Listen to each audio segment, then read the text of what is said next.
He said he ready to pod. I'm ready to pod. Yeah, let's get it, bro. Test it. Can you hear me? I can hear you, bro. We back. And I know what episode this is. Episode 164, the Barz and Shotz podcast. You got me, myself, Flaw 700. You got Ant, the great one. What's going on? Yeah, it's good, bro. How you feeling, man? I'm doing fantastic, man. I was actually dozing off before the pod. Handled a lot of business today, though. Got you. Handled a lot of business, but there's something about when that podcast equipment gets set up. It's like a shot of coffee or caffeine or something, bro. I'm ready to go. You couldn't tell that I was like, let me look at the watch. Bro, Do I got time for a nap?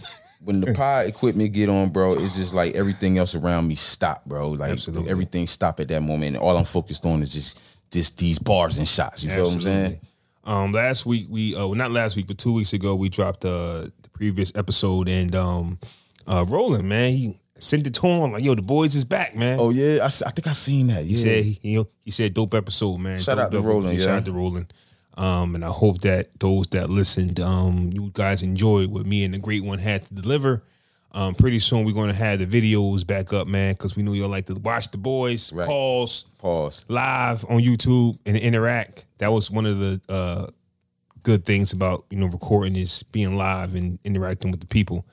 And we're gonna get back to that. So before we get started, bro, you know how I gotta start the pod, bro. How is your mental health? How's everything? Man, so it's better than it was 4 weeks ago. Them holidays kind of tore me up, man. You know, so this was a real rough holiday season for me. One of the worst I had in a while. Not bad though. It wasn't bad. It was a lot of work. You know what I'm saying? A lot of work. So I'm working 2 jobs now and trying to, you know what I'm saying, hold down work-life balance with the family life and all that kind of things, man. It got tough, but those is over now. Those days are over now. I got a better peace of mind. We get the pod again, so I'm ready to go, man. I'm good to go. Shout out to Jarrell and Big J, DJ Big J, man. Yeah, DJ Big, I can't even call him DJ Big J. DJ Medium J. Hey, when y'all see this guy. Yeah.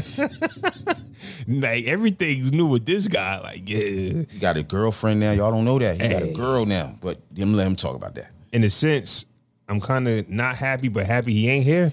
Because we would have had to hear 45 minutes of what he had going on since the break. Like Jay be long with it. We letting Jay get his shit off. But Jay has a lot going on, bro. Man, shout out to Jay, though, man. I'm proud of him, man. He got that degree from Full Sail, man. He started and he finished it. I should have started with him at the same time, but I didn't have the time. But so I'm really proud of him for doing that. And his weight loss journey, I'm proud of that, too. You know what I'm saying? Let me get this man some claps. Shout out to my guy. I meant to tell him that, but life be happening and everything. You know what I'm saying? So I just wanted to put him on the air. Let him know I'm proud of you, bro. I'm inspired. Keep it up, bro. All right. Now, what I need to be asking is, how is the mental health of y'all out there? Because, boy, it's a jungle out there. Like, is it? You can't even just be on social media without people just putting on a show. I'm going to start the podcast off with one of a 90s legend. I guess you can call him that, because when you can stick out in the 90s and you could be the lyrical miracle, he's the lyrical miracle guy. Okay. He's that guy. Like, he's my physical, like, Keith Murray be saying some shit to where it ages like milk, basically. It does. Word. It's not fine wine, it's milk. Well, he said badonkadonk, so that aged pretty well. They just call it donk now, I guess. So, Okay. He got some history. I give him 1. But as far as my metaphorical, lyrical, typical, it didn't age well. Because that's not something that we're going back to. Ladies and gentlemen, Keith Murray, right? For those that don't know, member of the Death Squad. And if you got more history on Keith Murray, he's part of the LOD. You got Redman, you got Eric Sherman, and he was like a lyrical assassin. He was on I Shot Ya remix with LL Cool J Prodigy. He's gotten into fights with Prodigy. He's gotten into fights with Dame Dash. He's talked about these situations that he's had. But recently he went on this podcast. I can't even think of the name of it. I'm sorry. Vlad. Wasn't Fuck Vlad? Wasn't Fuck Vlad. But this is the thing. Everybody's got a show now where you just sit across and you interview somebody and you don't put the camera on you. You just put the camera on them. You just ask them questions. So YouTube is a place to be, bro. Set up your iPhone. Get a mic. Start making money. It just don't get no easier than that. But Keith Murray has some interesting things to say, right? And it comes off crazy when it's a man talking, right? When it's a man talking about the stuff that he did between the sheets. It just comes off funny, whether it's true or not. Or you can say that man is telling his truth. This is my story. And if I was to write a book or if I was to create a TV show based on my life, like, why would I leave these parts out? So Keith Murray decides to tell everybody that Foxy Brown gave him the meanest top. And that is the part where a lot of people are stopping at. For me, though, it was a lesson behind it, if it was true. Because what he said was, she was with Corrupt at the time, and that's when he learned women wasn't shit. So, here's my thing. He was graphic in telling that story, though, and the great one. As a man being interviewed, how do you see that, though? Are we allowed to tell our truth regardless of how crazy it is, or are we just in the entertainment business now? Like, so it's kind of both for me because he hasn't been out there like that in a while. I haven't heard Keith Murray in a long time. You know what I'm saying? So in the new era we in with the clickbait era and stuff, I feel like he did that. I feel like that was strategic. Like he did that knowing that there was going to draw some attention to himself because we haven't heard or seen this dude in mad long. Then when I looked at the video and I seen him, bro, he looked wild sick. Like he looked drawed up. He looked older. He gave me Flavor Flav vibes. Exactly. He gave me new celebrity, new show coming. He looked like a drug addict, to be honest with you, bro. He looked like borderline drug addict. So like in my mind, it might be his truth, right? Yeah. Was he asked that though? You know what I'm saying? Why do we need to know this 20, 30 years later after coming out of the 90s? I think he was asked something about Foxy Brown, but it wasn't about the crazy head she gave him. He could have just kept it on.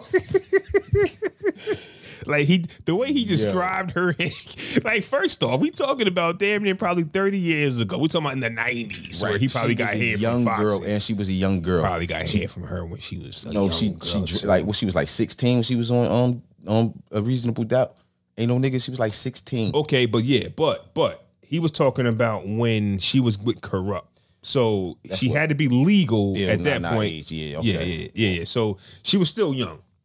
19, 20, 21, which if she did decide to cheat on, like when you're young and you Foxy Brown, you were somebody. Right. Like women cheat too, and Foxy got that male tendency. Like she ain't like she from Brooklyn. She from Brooklyn. So yeah. She reminded you like a Remy Ma. Like she was the Remy Ma before Remy Ma was Remy Ma. Like she was hard. Like she was Foxy Brown. She was a gangster. So I don't want people going, oh, it's Foxy Brown. It's a woman. It's a lady. They always faithful. No, women cheat too. So I'm not saying that she just didn't want to, top them off. Some women have that fetish. I like pleasing a man.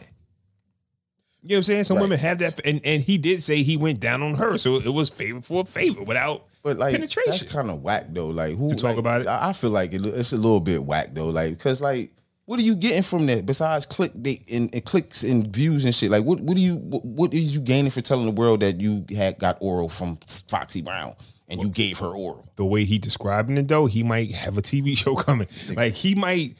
The way he described it, the way he was acting, it sounds like he's gearing up for something else, for more checks to come. So he's just about to expose. He about to Corinne Stephanie's bitches. Yeah. He's about to superhead the game. He's about to superhead the game.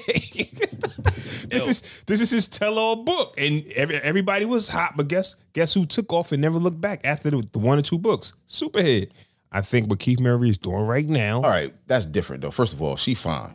Yeah, she's fine. Yeah, but all the men were upset about that because we got men in relationships. Of course they gonna be mad. She snitched. She told on everybody. So what's the difference between Keith and Foxy, man, though? Keith ass ain't breaking up no happy homes, man. I don't see his ass breaking up happy homes like Corinne would probably have had. Okay, done. But look, he did say, and remember, and this is why it could be true, it could not be true, right? Because I'm going to go to the next part where it's been heavily debated, which is the puffy part.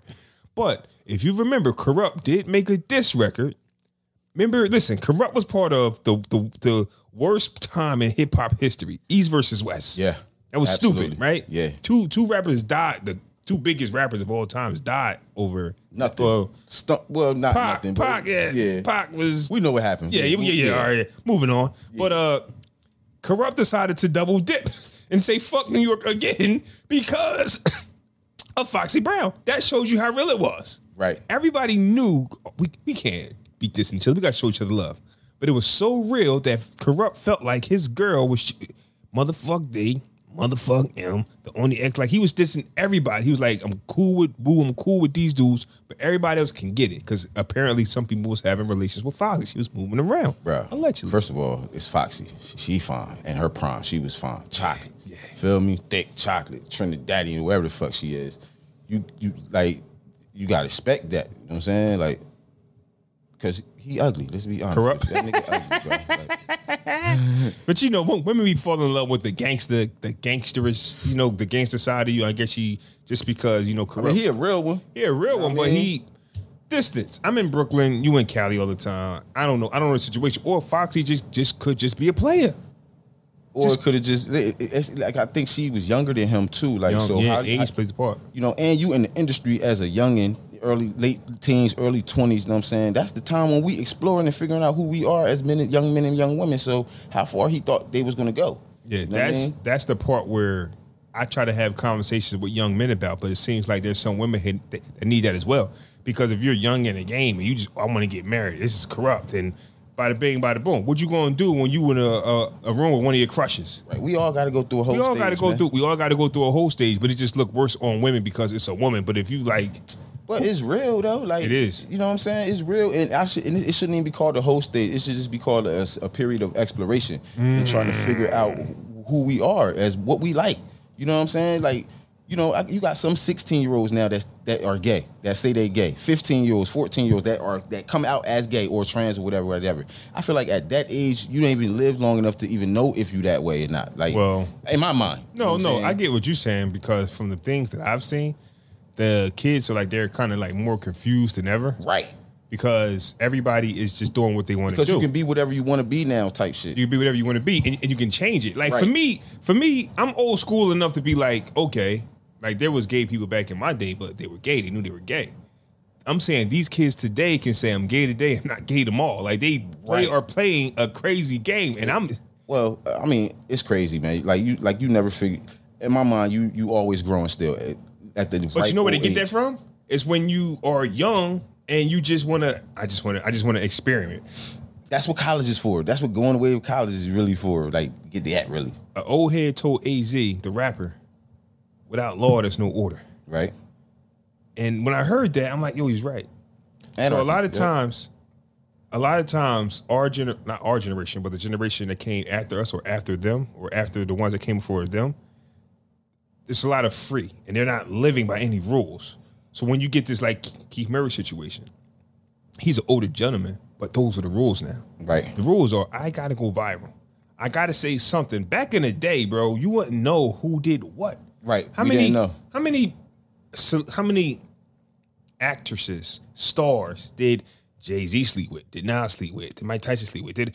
There's no interview with them saying, hey, man, that back in the day, yeah, Janet Jack, like, you know what I'm saying? Like, none of that. But you don't know, because like it was so discreet. You don't know because it's just not what we talked about. But today, in order to go viral, in order to be something that I'm not, in order to make money on social media, which is like the new TV. Right. Like social media is the new TV. Social media and the internet has taken over television. It's the television because it's always on. Keep that in mind, because I got something about that too.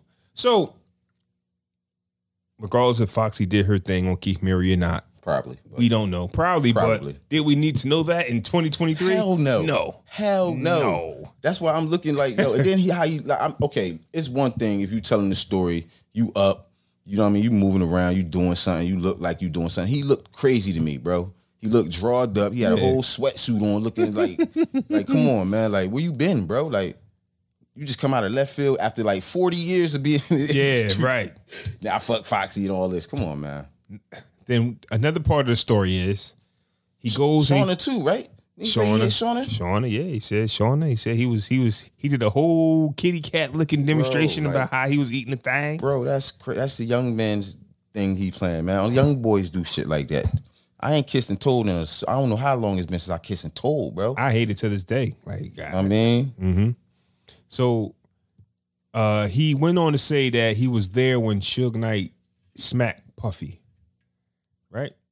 Out the blue. He said, Puffy, I love you, man, but Suge Knight smacked the dog shit out of you. Hey. Now, there has been people like Whack 100, Reggie Wright Jr., who has been Suge Knight's cop friend who, you know, protected Death Row.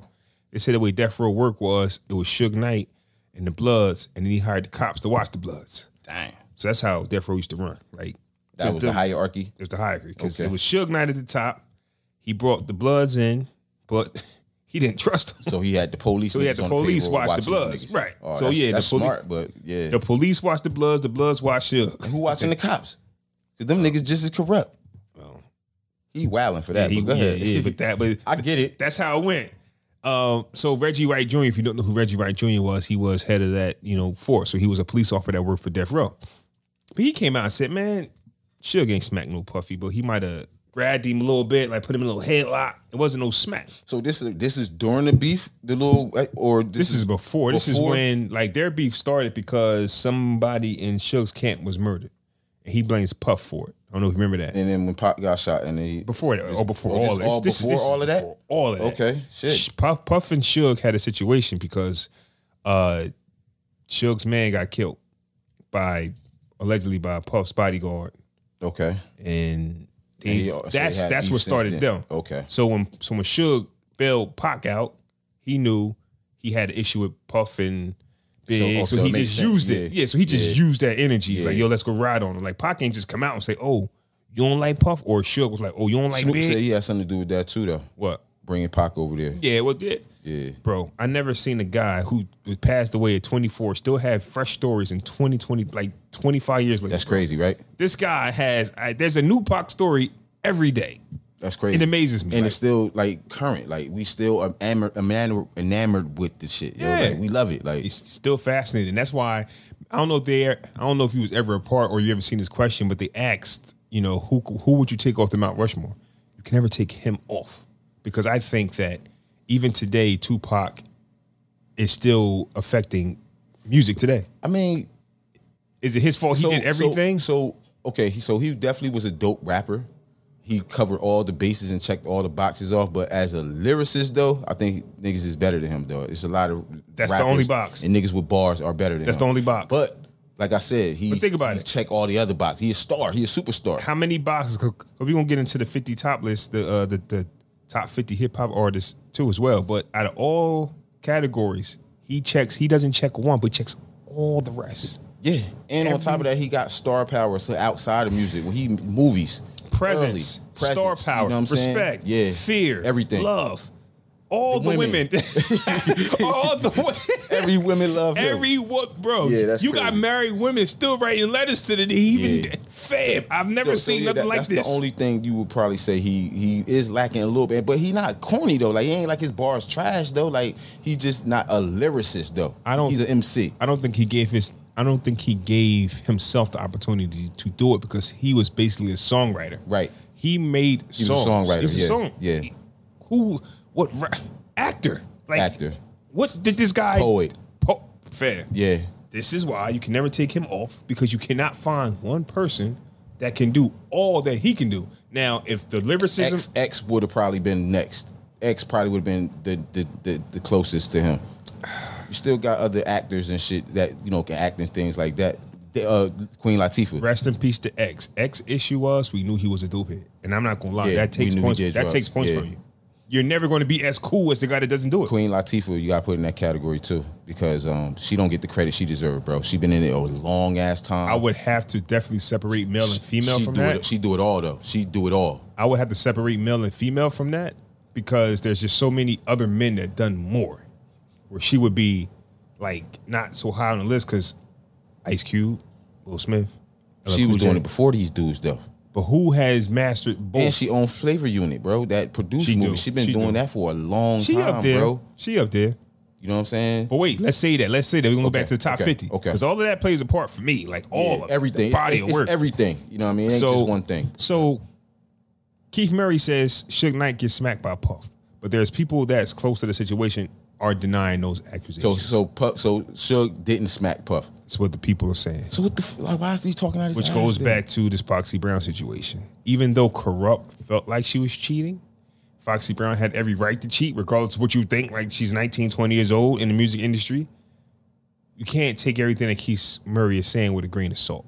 Even though it could be halfway truths, You know what I'm saying? Yeah, Like sometimes people say halfway truths. Nah, I get it. He probably had a situation, but you know what I'm saying? Probably wanted to. Yeah. Or he probably did because he was doing his little numbers for a while. Mm-hmm. You know what I'm saying? But in 2023, when your last song was on Fatty Girl, my nigga, like we don't want to hear that shit. Like yeah, but you gotta, but that verse was crazy though. Like Keith Murray, it was. I'm not gonna lie. It's Fatty Girl though, bro. It's Fatty Girl. Mm-hmm.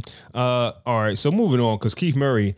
Listen, it's gonna be more coming from Keith Murray. Believe that. Like it ain't over. Keith Murray's about to take over. I think he's got a Flavor of Love run coming in him. I hope not, man. Like, listen, why do you think Flavor of Love worked though? The ugliest guy on the planet with all these beautiful women wanting him. It works. These bitches ain't what. These women did not want him, man. They didn't, but they played their part. Yo, because soon as Hoops won, bitch, she was on King Magazine like 3 days later. Man. Soon Delicious won, bro. Now all of a sudden, bitch.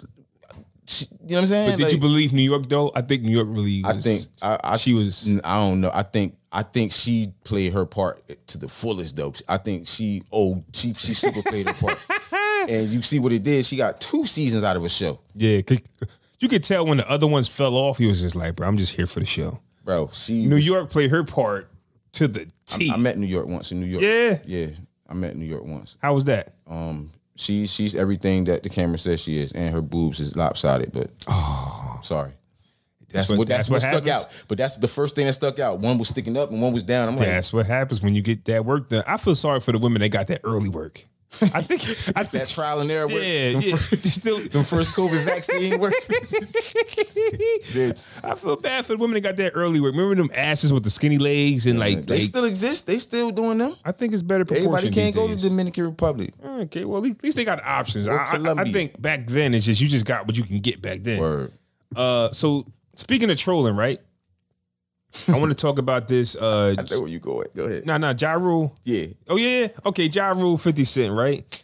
So it comes up, man, as you guys won't believe Ja Rule and 50 Cent are still going at it. And in my head, I'm like, bro. Until I seen what happened. And I'm just like, oh. Oh, Ja, you killing me, baby. You handled it all wrong. What did Ja do? Okay, I didn't see what Ja did. Okay, so they're performing somewhere. DJ plays in the club. I seen that part, and it's rocking. They said, turn that shit Somebody off. came up there like, yo, turn that shit off. You know where you at right now? Like, yeah. What should have happened is, that's that shit. Turn that shit up. He should have been dancing to it. He should have been dancing to it. So play it off. So he came out and like start going in on 50? No. But when you say turn that shit off and the DJ don't. He said that? Yeah. Ja said it? Yeah. So he grabbed the mic and said, turn that shit off. God. And the DJ don't turn it off. That's and foul. The crowd rocking. That's foul, yo. All he had to do, that's that shit. Like, because Irv Gotti already said when he heard the record, he said, oh shit, I can't hate. You can't hate on the club, bro. You can't hate on it. You cannot do that. Like, you have to let it rock. And just like you said, he should have been a man about it and just like did his little 2-step on it and shit and call it a day. Like, so he lost the gift. He will always lose, bro. He got to figure it out. He will always lose, bro. We gave him a chance at the verses. After that, him and Fat Joe versus, he was being revered again. Yeah, he made you remember as to like, yo, this is that guy. We kind of was like, we welcomed him back a little bit. You know what I'm saying? It's over now. His team does not do a good job with putting out his highlights. Like, I actually seen a video the other day, and it was like, y'all must have forgot about Ja Rule. I don't know who posted it, but you don't see enough of Ja Rule appreciation posts. Because okay. But let me tell you the video that I seen though. It was, you know how X had to drop the Rough Riders anthem in front of all them white people? Yeah. Ja had the same shit. And they were singing word for word, where you walk. They were singing that shit. So you go, damn, Ja got it. So it's been times where Ja was on little tours and he was the only black artist on the tour type shit. He was that big, you know what I'm saying? Like, so I think in regards to Ja, number 150 did him mad dirty. He executed all 48 laws of power on this dude and the art of war. Like, he destroyed everything for him, right? That's what happens when niggas don't read. And when you come in and you smarter, like when you smarter than everybody else. Right. And you know what's going to happen before, like, because 50, let's keep it a buck. 50 played, I'm going to let you keep going, but just off that, 50 played the part of this tough bully. He was actually just smarter than everybody. He just was smart, right? Smarter. He a bully by nature because you got to be that way in the hood where he came from. But I'm smarter than y'all. He already knew what. And then he did exactly what Ja should have did in his position. Josh should have they should have been Murder Inc. clothes. It should have been Murder Inc. lunch boxes. It should have been Murder Inc. books. Sneakers. All of that shit. You feel me? They didn't take advantage of their opportunity. And moving forward, moving past the beef and the past. Wait a minute. Hold that thought too. Yeah. Because this goes back to something you had a problem with. The gorilla was misspelled. I didn't like that. Now. I didn't like that. Murder Inc. took too long because they had to change their name. Because you can't market. But they did that because of the feds. But you still can't murder the murder, though. But this is what I'm saying. Like, you can't market the gorilla, probably. Like, you got it. I get it. You get what I'm saying? Yeah, I get it. But it's Ja, though. Like they were big enough at the time where Murder Inc. merch could have sold, bro. I mean, he could have had Love is Pain Jordans. Remember back in the day in the when we got the CDs and you open it up at the back, it had a merch and shit like that. You know what I'm saying? You can buy right out the joint. Gear and Woo Wear and shit like that. They never did that. Yeah. They never did that. They focused solely on music, right? Which killed their brand after the feds came. And then once he got hot again after New York dropped, you never heard of him again. He went to jail. Yeah. And then you never heard him again. We ain't see him on no BET stages with doing a set like Nelly did. Nelly reminded us he redeemed himself for his verses. Remember his verses with Luda? It was trash. Yeah. He redeemed himself with his little medley perform. I think he got an Icon Award at the BET Hip Hop Awards last year. Yep. Redeemed himself. He in shape. He can rap. He ain't rap to all TV tracks. You feel what I'm saying? So Ja hasn't done that. Verses was that, but how you gonna build upon that? So I guess we say the same thing because his team isn't doing a good job. Because every time an anniversary of Jay-Z comes out, do you know that this album dropped 25 every day? Every day we get reminded. Where's the Pain Is Love anniversary? Where's the that? Vinny Vidi Vici anniversary? Re-release the deluxe versions of these shits. Like, you know what I mean? And it did we just gave Tupac props for everything, right? And we got to let Ja Rule know the mistakes he made with his career. He can't act. The movies. You know where I was going with it. He cannot act. The movies.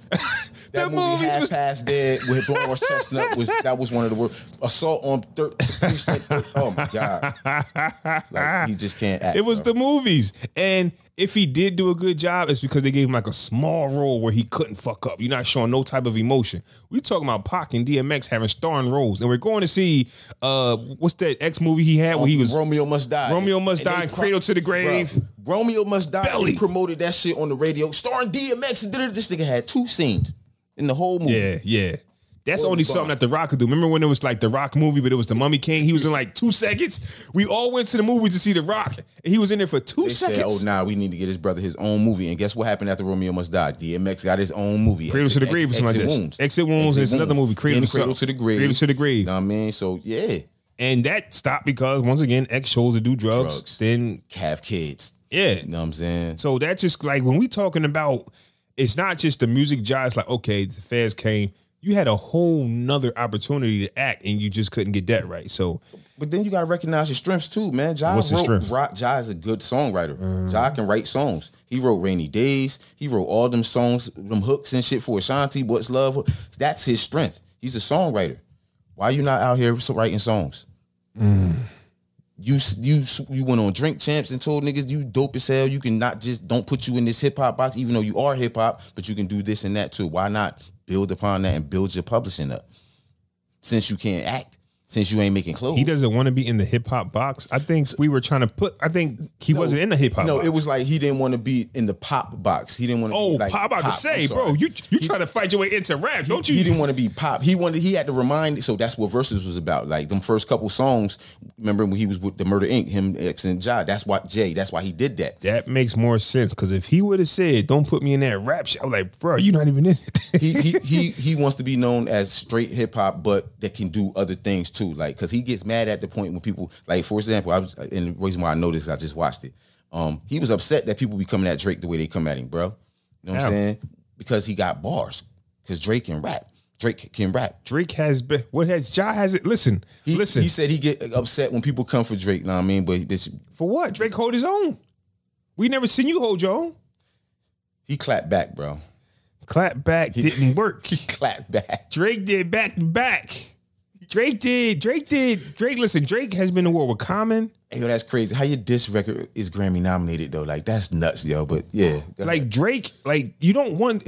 Listen, we can sit here today and be like, yo, Drake is so cocky. Like, the bars is so, like, Pusha T might be the only one that got him, because Pusha did his homework. He did the blackface. He he exposed he had a son, all of that.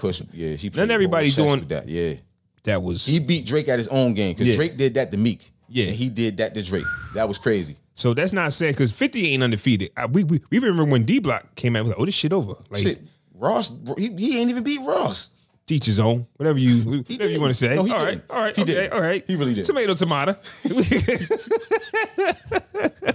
But so it's just like it's not about going undefeated because you're gonna lose some battles, fam. But get in there and compete, bro. We don't love Tyson because he undefeated, bro. Tyson could have lost 10 fights, bro. We love Tyson because of them 50. He's a warrior. He's a warrior. Exactly. Like. It ain't about you going undefeated. That's what Mayweather's problem was. He's passionate about that. Oh, yeah, he put a lot of stock on that undefeated. But we don't care about that. I mean, you can, you know what I'm saying, put stock in that though. But yeah, we don't care, bro. This nigga, these Mexican dudes had 90-something fights before they lost the fight, bro. I respect the guy that's like 90 and 25. Julio Cesar Chavez went like 98-0 before he lost the fight, bro. Like, how is he coming right now? Like, yeah. So it's not about you winning every battle. You ain't got to beat 50 Cent. We knew what it was. We were smart enough to know you wasn't gonna beat that machine. At the end of the day, 50 was what the people wanted. Right. Gangsta shit. We needed that. Yeah, we needed that. I promise you we did because Ja was doing what Puffy did Mace. He was. And DMX came. Yeah, the game was turning more back to like on some like. It wasn't gutter no more. It wasn't no street. X wasn't making no noise. The Locks was doing their numbers, but you know. They couldn't break through. Speaking of the Locks, today marks the 25th anniversary of Money, Power, Respect. Sheesh. Yeah. 25 years? 25, bro. Damn. How old was we? Shit. Like 15, 14, 15? Something like that. That was 9-8. Yeah, that was 9-8. That's my favorite year ever. I was like 14, 15. 9-8 was the best year ever for me. Favorite year. Middle school, either first year high school. High school. It was, because I remember we always loved Big Papa. Big had passed in 97. Man, they was on the Kid and Ivory Wayans show. And did when that album dropped. That's how I remember this shit on Fox. Nigga. Money, Power, and Respect. That single, that was the hottest single like ever to us at that time. Bro. Like the beat was the hottest thing ever. They went platinum. They out the gate out there. But like that was the only single though. Really. Well, Kiss said we never went platinum. We made y'all wake up. I don't know if they went platinum. Well, it's probably platinum now. Probably now. But because they only had one single though. That was it, really. If you think I'm jiggy. Nah, you gotta count that. You gotta count if you think I'm jiggy. I mean, if you really did. That didn't age properly. That didn't age. I'm pretty sure they don't perform that. Ain't no verses. They'll never perform that. They performed that on All That, bro. Puffy this is why they was pissed at Puff, bro. He got them niggas on All That, bro. Like Puffy had them doing. Do your homework if y'all don't believe me out there, bro. They were on All That performing. And we ain't go triple. Bro. Nah, fam, you can't have me on All That and not go triple. All that, have a Keenan and Kel dancing in my fucking background. Bro. I'm a gangster, bro. That shit was crazy. If you really dig me and you think I'm jiggy. But Money, Power, Respect, though, I fucks with that album. That's not my favorite Locks album, but it's my second favorite Locks album right after We Are the Streets. They only got 2. Really? Well, they got 4 if you count. Yeah, I don't really count. You got Living Off Experience. That's a whole album. Yeah. Feel me? You got Filthy America. That's an album. Then you got The Trinity. I forgot about Living Off Experience, but I don't know, man. If you're not, I don't know. It's like you're solidified. Like the shit Nas doing. Like, we wasn't here when King's Disease 3 dropped. Bro. But the shit that he doing, like, he's already solidified. But when you do shit like that... He didn't even have to... This little trifecta that him and Hit Boy put out is clear, man. How? Like, so that's what I'm saying. If the Locks put out music now, it's not affecting... And it's 4 albums they did. Yeah, it's 4. Magic. That's crazy. So it's not like... So what I'm saying is, it's not like Living Off Experience was a bad project, but if you ain't shocking us like that, like, it's not going to affect you. Like, Nas could have dropped these projects and we still would have been like, his spot is where his spot at. But to drop 4 bangers, like bangers though, and they all fire though. Like, so that's the thing though. Lies and Hit Boy created, they got a whole different sound. Like that shit don't sound like nothing else out here. Like, and it got better every time. I listened to 3. I said, what the? Yo, Magic still my favorite. Magic, then 3, then 1, then 2 for me. Word is bomb. Magic fire, bro. That little 9 bangers. Sheesh. So if the Locks do drop a project, I think Nas has set the bar. So when you go Living Off Experience, yeah, I get it, but it doesn't move the needle for the Locks. Nah, it doesn't because they got We Are the Streets and all them freestyles. It's that part plus the Locks. they fans, bro. They not getting no new fans, even though they did what they did with Versus. You know what I'm saying? They not gathering no new fans because they not making the music that our kids want to hear, bro. You know what I mean? Yep. Free Max B. Ow. Hey, 2023 coming home. Free Big Avail. You know, I do this on every single pod. I think you missed the last episode. No, I didn't. Oh, no, I didn't. You didn't? I definitely squeezed that in. I definitely squeezed that in. Yeah, so if y'all don't know, let me take over right now. So if y'all don't know, French Montana just dropped the Gangsta Grill with DJ Drama, Coke Boys 6 or Coke Wave 6, something like that. And on the album, Max B got a song called Lemonade, and they just did a little official video of him on in jail performing in front of the little camera and shit like that. That's fire. And then Border's Life. And then you got Frenchie putting it on his Instagram. Max told me to tell y'all niggas that he'll be home in April. You know what I'm saying? This year. You feel me? So I'm not about to even get excited right now because the world know Max my favorite rapper ever. You know what I'm saying? I fucks with him. I've been riding with him since from episode 1 and even before that shit. You know what I'm saying? So am I excited for him to come home? Absolutely. Am I excited? Do I think he's going to shock the hip hop world? No, not at all. I don't think so because music has changed. Even though we got a lot of little Max B babies running around here using auto-tune and stole his style and shit like that. But I think his wave has come and go, bro. Because I mean, I sound even kind of crazy to myself saying this shit right now. It kind of hurts saying it, bro, because I want him to do good, bro. I want him to sign to a dope label and put out dope music and get the shine and respect that he deserved, that he should have got, bro. But I think it's over. I think it's over. I don't know what position he could play in today's music, but he should just get a legendary award because I'm listening to every song that's out, and it's like it's a Max B. Word is bond. Replica. Like a replica. Yeah, it's like everything is Word Max is bond. B. But see, go ahead, bro. No, because nobody's rapping no more. Everybody's doing what Max B is doing, and that's just like, this is a hip hop song. Listen, no disrespect, but Big Avail can rap too, though. Like he really can rap. But that's not. You know what I mean, you got to use your special powers, though. Right? He can rap. His special powers is doing all of it. It is everything. So if you just go rapping, now you got to. It's not much there, right, unless you want to be Griselda, which ain't bad. I like Griselda. We need Griselda. But I'm gonna say no disrespect, and I don't mean it in a sense, right? But and I don't follow the Migos like that. But rest in peace to Offset. Rest in peace to Offset. Takeoff. Yeah. Rest in peace to Takeoff. But Quavo has his single out where he's as a tribute to Offset. I mean to Takeoff. Takeoff. We get the names mixed up. Yeah. Takeoff. I gotta keep saying it. Takeoff. And I'm waiting to hear some bars, and it's really like a singing. It's like a harmonizing record. That's what they do. But the whole song is harmonizing. Now I get he not supposed to turn up because it's a tribute to the fallen brethren. So he's singing basically on the track. And I'm listening to it, it's like, bro, I was dope song, but I wanted to hear some bars because you're a rapper. Right. I'm looking to hear you rap. So here's the thing, right? Something like I didn't get, to me, I don't think I got that. I just got that melody. And honestly, Max B came to my, Max B comes to mind when every time I hear these niggas, I think everything of Max, I hear. Bro. So like I said, bro, I still listen. You can go every year since Max been down, the top songs on my end of my playlist at the end of the year is a Max B song. Every single year is always a Max B song at the top, right? So I fucks with him, right? Yeah. You gotta think what he did, bro. This nigga put out albums in prison. Yeah.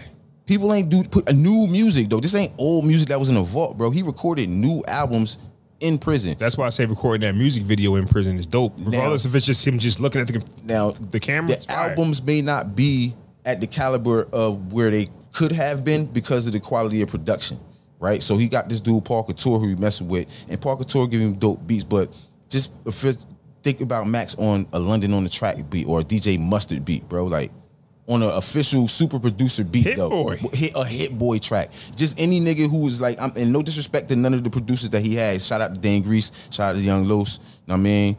But and they helped craft his sound, right? What I'm saying is, in order for Max to win as a rapper in 2023 when he come home, he need a hit single, bro. He need a hit. I don't know if he needs so much of a hit single. He needs a hit. You know what I think Max needs? And this is up his alley. He needs a new slogan. He needs something short and sweet that's gonna stick with the people so they can bite it. He could do that. He could do that. That's what I'm saying. If he get that, he could do that. Remember the videos, right? he was in, he would go viral today if that was yesterday. Right. You get what I'm saying? Yeah. If he can create the energy for himself. Nah, he could do that today.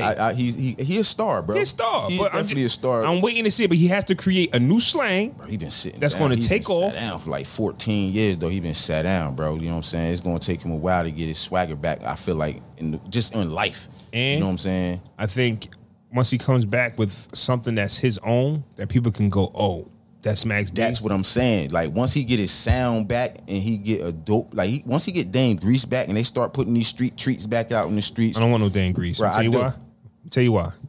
I think Max B, like we just said, how Nas and Hit Boy, he needs to get with a producer. And I said that. Not a beat maker. That's what I'm saying. You think Dame Grease is a producer? Yeah, because he crafted X's first sound and his X first album. You know what I'm saying? That Dark as Hell Is Hot, that was all Grease. Well, a lot of people took credit for that. I don't know. Most of that was Grease though. Yeah. Him and PK. You know what I'm saying? Yeah. And you know he did a lot for hip hop. He did a lot. He can make hit singles and shit. He just don't. But I'm saying okay. So I'm saying those two, Dame Grease and Max B, in the studio, like Nas just to get the streets back, like Dre and whoever. That's just to get the streets back. You know what I'm saying? Because right now he don't got the streets no more. Even though he putting out material, he putting out joints. That Lemonade joint he put out, it's cool. But the nigga he got producing it, I don't like him producing for Max, yo. Yeah. You know what I'm saying? This Paul Couture nigga, he nice, but he nice, but those beats they kind of don't fit what Max do. Know what I mean? They do, but yeah, I would rather hear Max on Dame Grease or Young Los or a nigga that's gonna give him a hit single. Show these boys how to really do it. It's tough. It's tough because, like we say, all you hear is Max. So you trying to create something that Max can go somewhere else with. But why are you running from your style? That's the hard part. Right. I created this. Nobody was doing this before me. Now everybody's doing it, and nobody's going to pay homage. What happened was they seen Wayne do it one time, and they think that's it. I'm telling you. Like Wayne, like, yo, I'm gonna make a rock album or I'm gonna harmonize on one of these records. Wayne, one of the most, he influenced a lot of this. Everybody give him homage for the influence in this past generation. Wayne takes 90% of the credit. The problem is, and it's not his fault. The problem is they can't rap, and we talked about that. Yeah. They do everything but rap. Other than that, they look like him. Dreads, tats, they got his style, they everything. Got clothes, how loud they are with their clothes. They think they don't got his work ethic. They don't got his work ethic or his bars. Yeah, but that's a fact. A rapper, and don't get me wrong, Biggie had Player Hater. There's other rappers who, like LL got the first love song. I get that. But there's one person who knew how to go in and out with the singing and the bars, do it himself, like before Drake, and that was Max B. And everybody was on. Nelly. You got to give Josh some of that credit too. After Max, though. Nah, Nelly was out before Max. Nelly dropped in 2000, remember? Country Grammar came out in 2000. Max ain't get hot till like 06 when he came home. Max was down in 2000, actually. I mean, yeah, well, Nelly, that's a little different because Nelly really thought he was a country singer, though.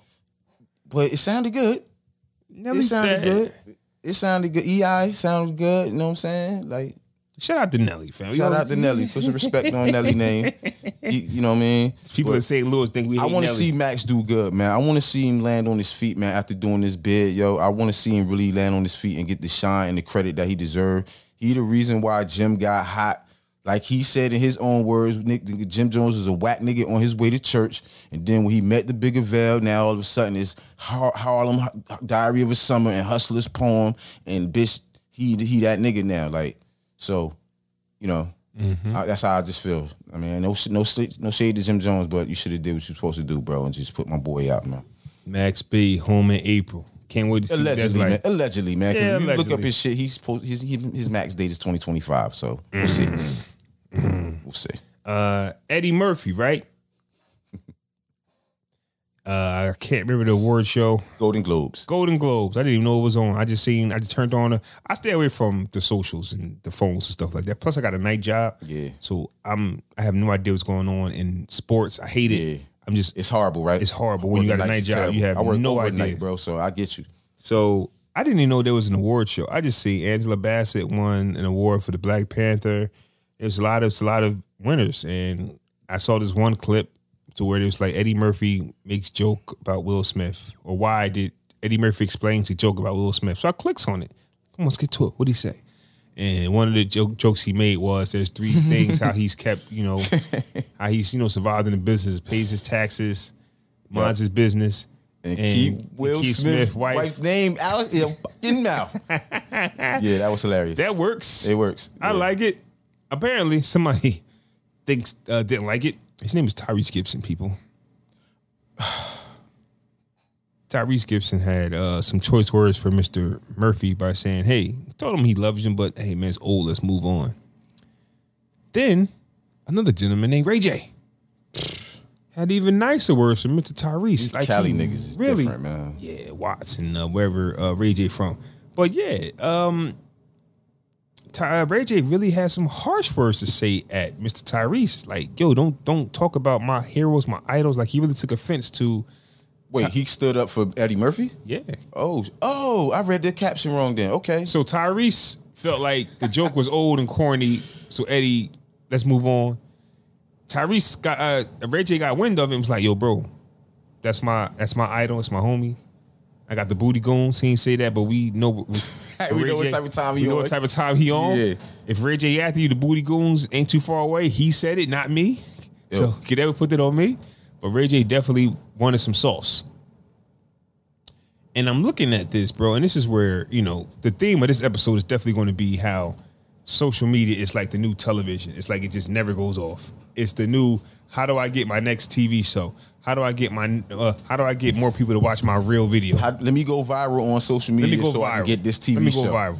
You know how many times people see people in real life like, yo, what you say? Bro, I'm just trying to promote my new show. Right. I'm just trying to promote my new sneakers. Because I don't see nothing Tyrese said that was kind of, now was it emotional for him to jump in? It was funny to me. And it's Eddie Murphy. It was funny as hell. And it's Eddie Murphy. Eddie Murphy gonna get them jokes. You got your legends the old heads is gonna get their jokes off, man. Right. This nigga like 60 now. He's like 60 something. Fun, and I'm still watching Life on Netflix. Yeah. Shout out to Netflix for putting that on Netflix. I watch it every night. Yeah. It's my shit. One of the best. So, yeah, if Eddie Murphy got some jokes, he got some jokes. That's just the bottom line. Tyrese should have never stuck his nose in it, but I get it. When Tyrese is down and out, Will Smith has been probably the best friend he's had. I don't know. Nigga. But he was in the house too. Now, I don't know if there was any entanglement with Jada. Don't know. Oh, he was in the crib too? He was in the crib. Oh, nah. Like, they really had something. Like, I think they, bailed him out financially one time. He needed bread. Oh, when he was crying and shit, and it was like he needed money and all that shit? Yeah, they bailed him out financially. Yeah. Like, the Smiths had his back. So I guess this was his opportunity to pay them back. Yo. Yeah, but I get that. If I'm Will Smith, though, I'm telling you, it's Eddie. Or maybe it's just me. Am I tripping? Nigga, first of all, I don't give a fuck if it was Eddie Griffin. He gonna get these bars, bro. You did some bullshit, bro. You gonna forever get these bars until you don't, bro. Put that on the t-shirt. Keep Will Smith wife name out your motherfucking mouth. Put it on t-shirts, everything. So you might be on to something, bro. I know you a Gemini. It's a method to the madness, bro. You on to something. So Ray J came out his mouth and defended Eddie Murphy. Yeah. Just so happens, Ray J got a new group. RSVP, right? Yeah. With so what is it? Sammy, Bobby Valentino. And who else? Pleasure P. Pleasure P. 3 singers and this nigga. Oh, what? He's not singing? Well, he's not a singer, bro. He's not? Bro, you listen to him sing plenty of times, bro. I have, but he's still considered a singer. He's not a singer, bro. He's just a dude that sings. Hey, speaking of that, I'm gonna let you keep going, but I like to keep my thoughts fresh. Go back and listen to One Wish. One Wish remix. He had 50 wishes in that song, fam. Bro, he had more than one wish. First of all, One Wish remix featuring Fab go way harder than the original. But listen to me though. Yeah, he did. He had so many wishes in that song. Listening to something with my adult ears and watching something with my adult eyes is just triggering me. If I had one wish, we'd run away, make love all day. Like, he had so many wishes in that song. Well, the song is called One Wish. But it's one wish, but you got hella wishes. You got hella wishes. It pissed me off as I listened to it. This guy named all of the wishes he want. So he is a marketing genius, allegedly. Everybody say raves about his marketing skills. So I guess this was one of those things where he can, you know what I'm saying, keep him in the group relevant and while they recording their debut album or something like that. Because other than that, last time we seen or heard anything about Ray J was what? College Hill reunion, the little College Hill show he did over the summer or whatever. And he left that show. He I just don't fuck with Ray J, man. I don't. I think that was happening. It's definitely, it's not going to put like podcast people in podcast names, brands in jeopardy. because we have to keep our integrity and say, we know this is bullshit. Like, we're not talking about Ray J and Tyrese because we think they're going to fight. They're not. Right, they're not fighting. I'm talking about this because I know when I smell bullshit. Yeah, this got to be some marketing shit, yo. Got to be some type of marketing. Especially for Ray J to respond, it's for me, because, like, he's your idol. Nigga, you never told a joke in your life on stage, I never seen y'all too. I never seen you a story. never even said that before. I've never even heard him say that was his idol before. Like, you know what I'm saying? And at the end of the day, like, I think Tyrese was wrong for stepping in as well, but this is Will Smith and Eddie Murphy, fam. If it's like two bosses. If Will got a problem with it, I think you should let Will address it. Man, but at the end of the day, like, Tyrese can't tell Eddie Murphy that he can't make no jokes on Will Smith, bro. Like, yeah. You can't tell no comedian really, though, bro. Will's gonna get these jokes, bro. He's still getting them, bro, to this day. He's still getting them. We potted when this happened, right? And we all agreed that it was a corny joke. Remember when the dude ran up on Dave Chappelle and Chris Rock was there? And he got his ass whooped. But Chris Rock grabbed the mic and said, I think that's Will Smith. Oh, yeah. And we said, that shit corny as hell, fam. Keep that shit to yourself. It's corny. Because that's like the obvious joke to go to. Like, you know what I'm saying? I think that's Will Smith. Nah, we know. Right. I get it. Boo. They fucked him up, man. Yeah, they did. Dang. He was all over the place. But the Eddie Murphy joke, it's hilarious, man. So it's more to being a comedian is an art. It's an art form. You know what I'm saying? It's about timing. Yeah. You know what I'm saying? Look at how we wasn't expecting that shit. That's why it was funny. That's why I was. That's a genius. It's about timing, bro. Timing is a part of being a comedian, bro. Man, I never heard Will Smith's name come out of Eddie Murphy's mouth. Ever. I didn't even know he knew who he was. Ever. I never even heard him discuss him. Ever. Never. Like, he was Will Smith. That was so we know Eddie Murphy is a comedic genius, bro. He's a master at his craft, yo. So you're right, for Tyrese to say something to this master of his comedic craft, dude, like, come on, man. That was a master at his best. He's a master at being dark skinned and crying on Instagram live and shit. Like, he's the poster boy of turning on your phone, putting the camera on you.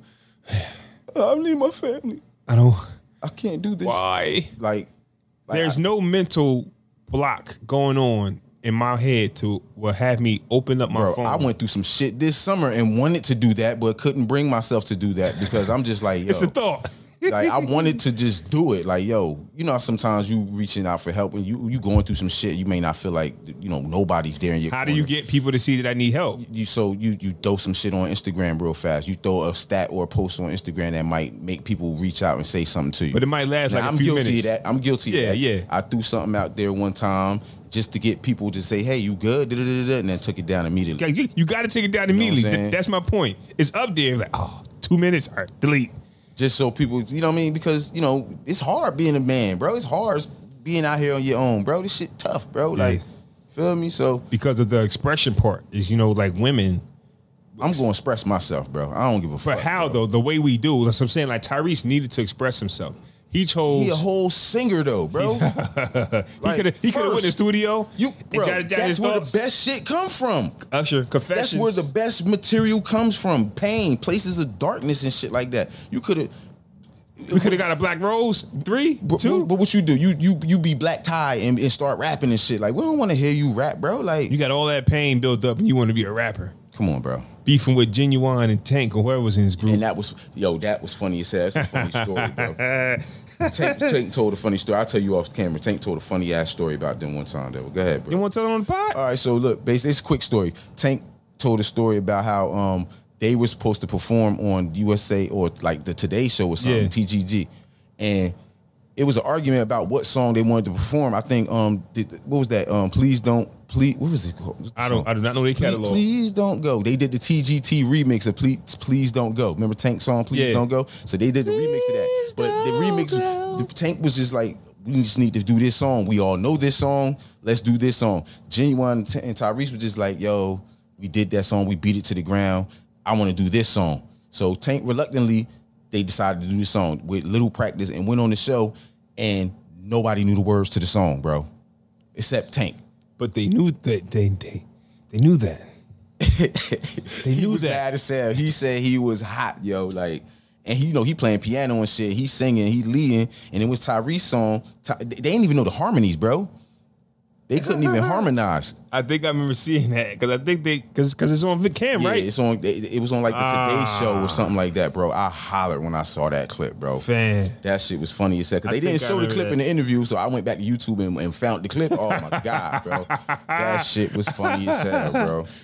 So I think they stopped being a group after that. Tyrese probably mad. I would want out that group too. Yeah, because it's embarrassing. Like, listen. Groups like that don't usually work like Especially that. Especially if you're not really boys. Like you're not boys. RSVP, like that's not going to last, bro. LSG didn't even last that good, bro. Like Milestone, all these super groups that they put together don't really last like that, bro. Exactly. It don't. Especially when you see that check. That check you got to split 3 ways. Especially if the album don't sell. If you only got the one single, you trying to sell this $10-15 million made, it cost to make album. And you only sell 200,000 copies. So I think we're definitely in an agreement that Eddie Murphy can say what he wants, especially if it's funny. If it's a joke, bro, you gotta just let him. And it's Eddie Murphy. He's got a good reputation, bro. He's not going to get up there and bash nobody, fam. So it was just a good joke. Sorry, Tyrese, you're wrong on this one too. But hey, you can have my back anytime, brother. Man, stick to Transformers, bro, and Fast and Furious. So I'm not educated on this topic at all, but I'm going to talk about it, man, because we need to. Let's get it. So Big Scar, I don't even know who this is. Passed away somehow. I don't even know who this is. He was Gucci Mane's artist. Big Scar's family was on social media talking about how Gucci Mane wasn't paying. Yeah, for the funeral or some shit. And then his Gucci wife put up $10,000 receipts. 20 grand. But then the sister came back on there like, nigga, that was just enough for the flowers and the obituary. The funeral was $60,000 or some shit like that. I seen that part. Well, where's y'all money at? Bro, 60,000. I get it. Nah. No, you right. Nah. 20 grand should have been enough. 20 grand, 10 grand should be enough to put somebody in the ground, bro. Yeah. To be honest, 60,000. 10 grand for flowers is nuts. 10 grand for flowers is crazy. It's a bit much. I don't know I don't know this dude. I don't know what his standing in the community was. I don't know how hot of a rapper he was in Atlanta. Is he from Atlanta? Speaking of rapper, what I do know is his younger brother and family decided to shoot a music video at the funeral. Probably with Gucci Mane's money. Yo, man, like, we gotta stop this shit, yo. Like, first of all, like, people was upset at Puffy when Craig Mack died. Yeah. And when Black Rob died and shit like that. They felt like Puff should have did more and shit, right? Because they was his artist at one point, yo. Yo, this is grown men, bro. These are grown men we talking about, yo. Like, who fault is it if you don't got life insurance or some bread put to the side to bury you or something happened to you? Who fault is that? Yours. It ain't Puff fault, and you only put one album for this dude out in 2000, and then while you on tour, you robbing hotel rooms with this. Like, it ain't that man responsibility. Because I'm signing you for multiple albums, and if you can't record because you're too high or whatever you're trying to do. Just like it wasn't Puff responsibility to bury Craig Mack or do something for him when they asked Craig Mack to come on the Bad Boy reunion tour, and because he was born again Christian, he said he couldn't do it. So why would Puff want to bury this man at that point? Mace was there though. Mace was there. Everybody was there, bro. Mace is a funny Christian. I don't. Mace is a funny person. Mace is a funny Christian. He is a weird dude. Have you heard that song Mace, Cam, and Kiss? I didn't. I didn't even hear it, bro. I still ain't even hear it. I mean, it's nothing special. But it's a tour. It's definitely a new tour coming up too. Is it still happening? Not that tour. Okay, different but it's tour. a bigger tour now with more artists on it though. So you got Jeezy, T.I., Ross. I seen that. Yeah. 2 Chainz. It's a bunch of them. It's a bunch of them. Yeah. Yeah. So yeah, I mean, Gucci Mane didn't owe them anything, but he still gave it. But the younger brother decided. And me personally, I guess this might be a South thing. But the rewarded, I won't say rewarded, but the giveth of the chain. Somebody puts a chain around your neck, it means something. So what you mean, like how The Rock put a chain around your neck type Rock, shit? Yeah. It means like that was the only chain that we would see over here. Okay. But apparently every label in the South, they do the chain thing. They do that chain thing and it means something. Okay. So apparently the young boy who they got his jewelry. Yeah, I seen that. He put a picture of the jewelry. They trying to tell him to buy it back or some shit like that. No, not that part. Not that part. I think there's another video. There's another video up the sister or the girlfriend or something, but it's a young lady saying, y'all even got his chains on. He didn't put them on y'all. And I actually, so at that point, I realized how important I'm going to put this chain on you and stain you. Like, you are a part of this now. Right. You can't just take, even if it's a dead person, you can't take the chains and put them on. Like, they have to be hung somewhere. Yeah. Somebody has to anoint you these chains. Right. That's what I got out of it. Well, that's how it's always been. Even when The Rock was doing it like that. But that's all we had was The Rock. In the South, remember, all of them got record labels. Like, they all moving. Like, we just had Rock. Wasn't nobody really handing out Rough Rider chains. To do it. Yeah, well, they got chains too. They had X had like one chain, fam. But all the artists had a Rough Riders piece though, or Rough Riders chains. Dragon had one. The Locks had theirs. Eve had one. Jen even got one. I never really know. I noticed X had an R and Kiss had an R. Kiss had I never really one. seen. Styles had one. I never really saw Styles and shit. When Jen won that, when they was trying to bring it back, they gave Jen one. Eve had a little one. Those Dragon had one. Yeah, they were told that was a thing. Then Dipset tried to do it. Remember when they gave the Eagle? They gave Cat Williams the chain at his first comedy show for him to put an album out. Okay, yeah, they did. They was trying to do it, but it just wasn't as impactful, I guess, like in the South. I mean it wasn't as impactful. For me, when the Rockefeller did it, like, it's like you biting now, like, do a brooch. Yeah. What Kiss did do, Kiss gave his man some rings though at the Rock the Bells concert though, so that was kind of dope. Yeah. I appreciated that though. That was different and unique. You know what I mean? That was dope. Championship ring. Yeah. They really took that win at Versus to the top, didn't they? Bro. I'm glad they met the mayor. They got on Donda. They gave each other rings. It's a Locks Day, bitch. The Locks Day. They got the key to the city. But we're definitely... I feel for his family though, bro. Like, his family was in it. I think his pops was in the video and everything. Like, that's just nuts, man. Like, we're going somewhere, and I'm not happy with it, fam. I don't know what I'm more fearful, that they found another planet that looked just like Earth, right next to Earth. Because they did. Word. Yeah, they found the fucking identical planet right next to Earth. Shit looks spooky. After all these years, they just now found it. Some shit. Yo, do you know that they don't call Pluto a planet no more? Yeah, I heard. And I heard we got an extra sign in the Zodiac now and everything. Man, it's spooky out there. I don't know what I'm afraid of for it, man. On, yeah, it's a lot of stuff. The Milky Way is being infiltrated. Yo. They entering our solar system. They rewriting the program or something, bro. Something happening, bro. They still want to tell us they have not found extra life, like life nowhere else, but boy, these planets is popping up. Eggs $6 now, bro. Shit is real. Life is horrible. I don't even fucking eat eggs. I'm mad at that. I don't know how they got 600 planets, but we're the only life form. Only life form. Yeah. All right. So, we're going somewhere, and I don't like it. Yeah. I don't know if it's... No, we've been here. We've been here. It's 2023, bro. We've been here for a while now, like, and it's getting worse. It's getting worse. By the years, bro. It's getting worse. It's getting worse that people would think that I'm going to shoot a rap video at a funeral. And you know what a rap video looks like these days? It's just them doing this. Doing the little gang sign. Gang sign. Just a bunch of skinny boys. Yeah, they all look alike. For some reason, everybody's skinny. Bro, everybody got little jeans on with big sneakers on, and little t-shirts on, with a big ass gun, with little dreads, or half their hair shaved off and dreads at the top. Like, shit is weird. Remember when tattoos meant something? Remember if somebody had their face tattoo, you like, oh shit, I'm still away from him.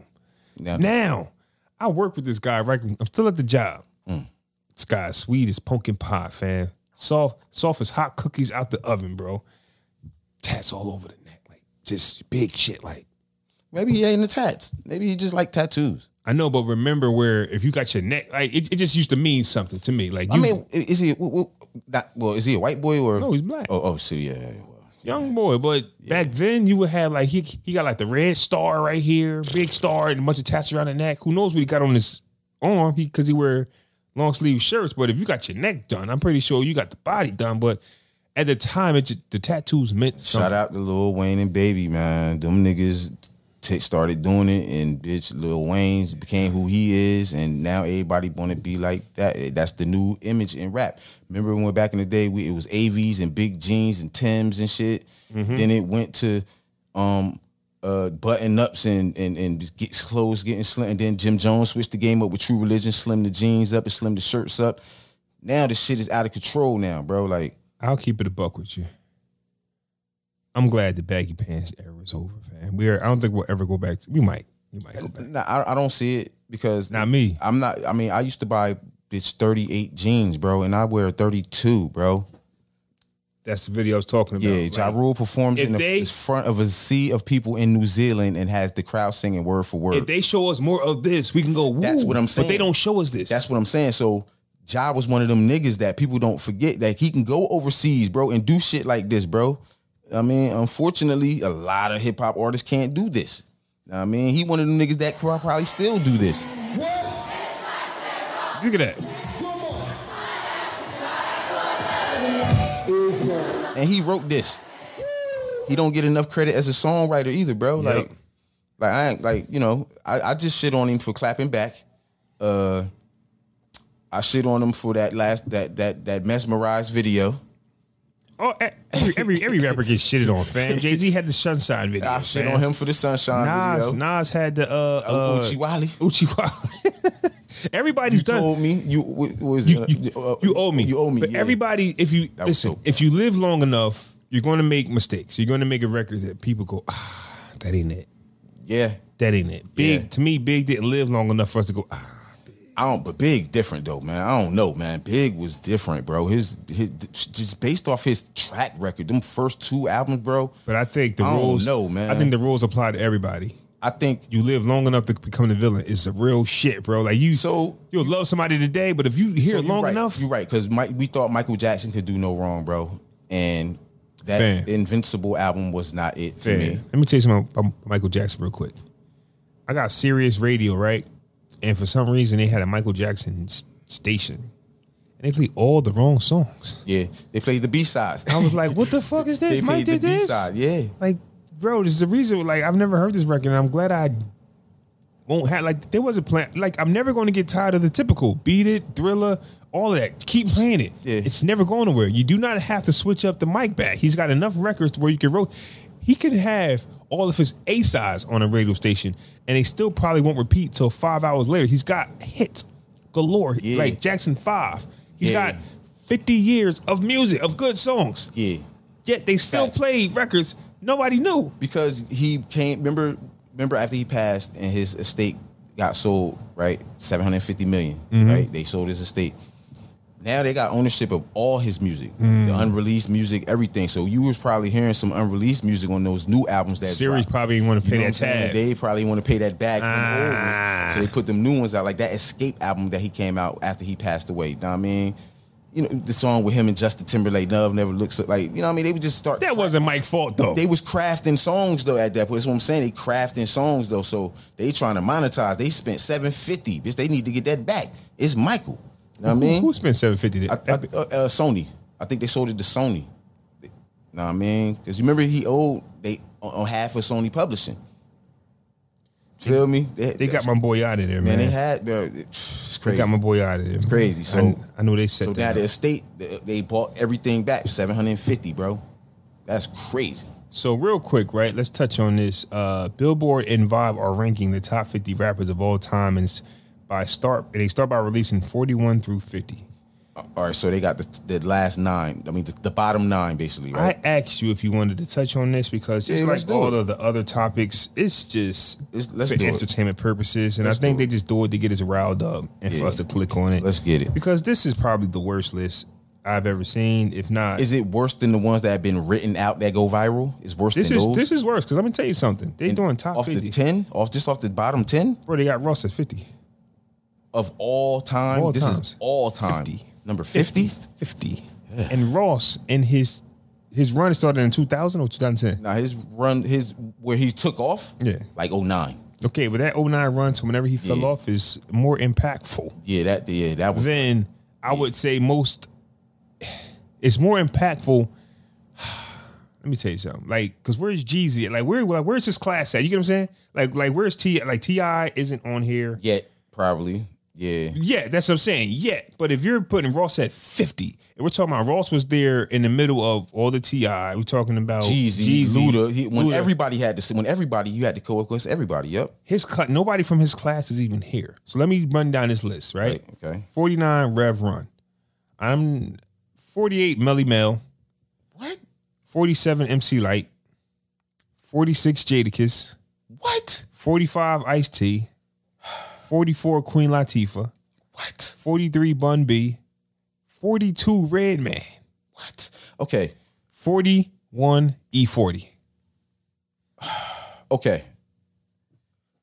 Redman at 42. So here's the thing, right? So they gotta be they have to be talking about sales, impact, pop. They got to be talking about Ross can't be 50. They got to be talking about everything you name. Ross music, conquered. bro. They can't be talking about because Ross ain't go platinum yet, bro. Impact. Ross, he's the only one that he don't have a platinum album.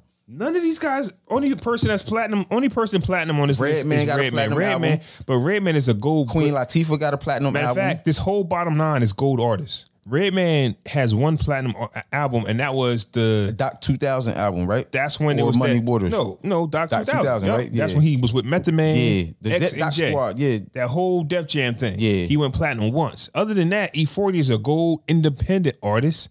Kiss, a gold artist. He got a platinum. He got a platinum, but he averages gold. Right. MC Light, I don't know. I don't know. Melly Mel, I don't think he's got no plaques. He got some gold plaques. Rev Run, Melly Mel got gold plaques. I bet he did the message, right? Yeah. He got no. They ain't him? Shh, I'm gonna edit that part out. Oh, okay. He ain't do the message? I don't think so. Grant, that's deep. I don't want to answer that, and I don't want to confirm it. Wait. Now we gotta look it up. It's too much. Shit, bro, it's before my time, so I can get that wrong, bro. I can get. You don't gotta edit this. I can get that wrong. That nigga was out the year I was born, so I wouldn't know if he did like. Let me see something. Nah, because if Roland was listening, I don't give a damn if he was listening, bro. I wasn't, bitch. But I don't. It's not loading. Come on. Who did? No, Grandmaster Flash and the Furious Five did the message. All right. Now I don't know if Melly Mel's in that group. He probably is in the group. That's what I'm saying. So yeah, he in the group. Yeah. Okay. Yeah. Cool. All right. I'm raw. Yeah. So to me, these are artists that average gold. Rev Run sold a lot of records because they did the whole Adidas. He's platinum. Rev. Yeah, he sold some records. But on the average, he's a gold. I get what you're saying. Average. In the 80s, he was like, yeah. But I mean, okay. Damn though. Like you so what are they basing this on though? Like you got Kiss nasty, bro. Can't be Impact because Ross nasty, bro. These niggas can rap, bro. All these niggas can rap, bro. So let's take it off. It can't be rap. It can't be just bars alone. Because first off, the best rapper here, Jadakiss, is 46, and that's nuts. And Redman's not too far behind. And then Ross is at 50. And Ross gets complimented about his raps all the time. You got E40 over Rick Ross. Like that's crazy to me. So it's not lyrics because E40 is not better That's than Redman. That's what I'm saying. Kiss. He not better than none of them niggas, yo. Impact. Can't be Impact. So let me tell you why. E40 will be ranked too low then because of what he did for the Bay Area. Right. And for what he did for the underground industry. Right. What 40 artists did it better than him? Not saying he should be number one, but 40 people are better than him. This is just crazy. Rick Ross, Impact. Yeah.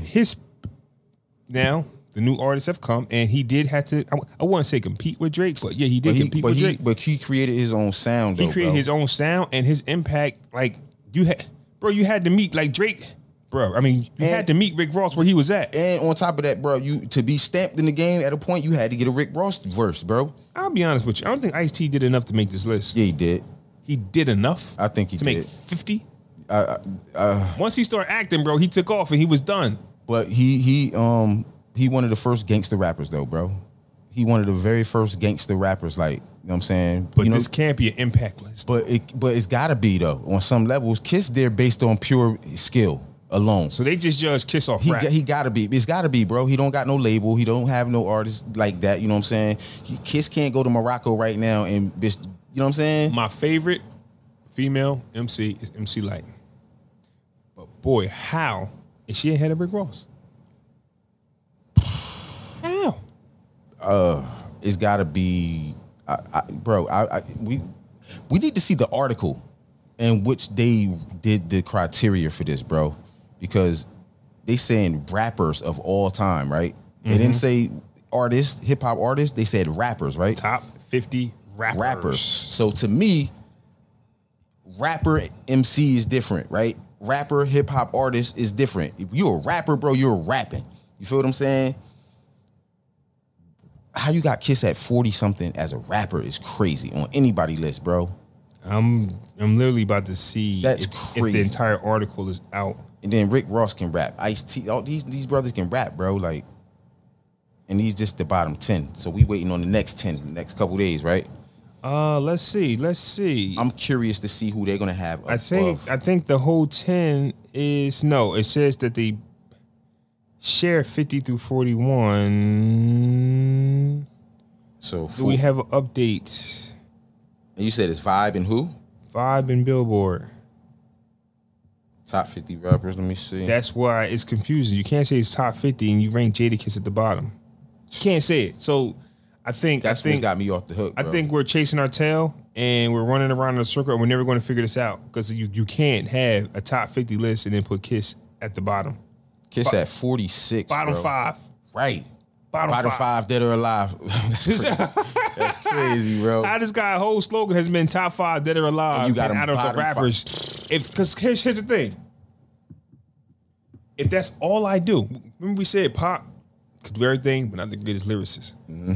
But if rapping is what Kiss does, yes, regardless of everything else, that's what I'm saying. Forget making a hit. Forget going platinum. Forget anything. He raps, all bro. I do is rap, and he do how he bottom 5. That's crazy to me. That's you can't put no stock in this. Like, who's doing this list? Somebody that wants us to talk about it. It's got to be clickbait or something. It's all clickbait. I think everything on the internet is now clickbait. There's no, I'll say, what do I say? Like, there's no integrity no more. So, are we upset if a Quavo is put above Kiss, or a Lil Baby is put above? But you know it's coming. Like it's on the list of all time, it's coming. bro. So we talking about the 70s until the 2020s.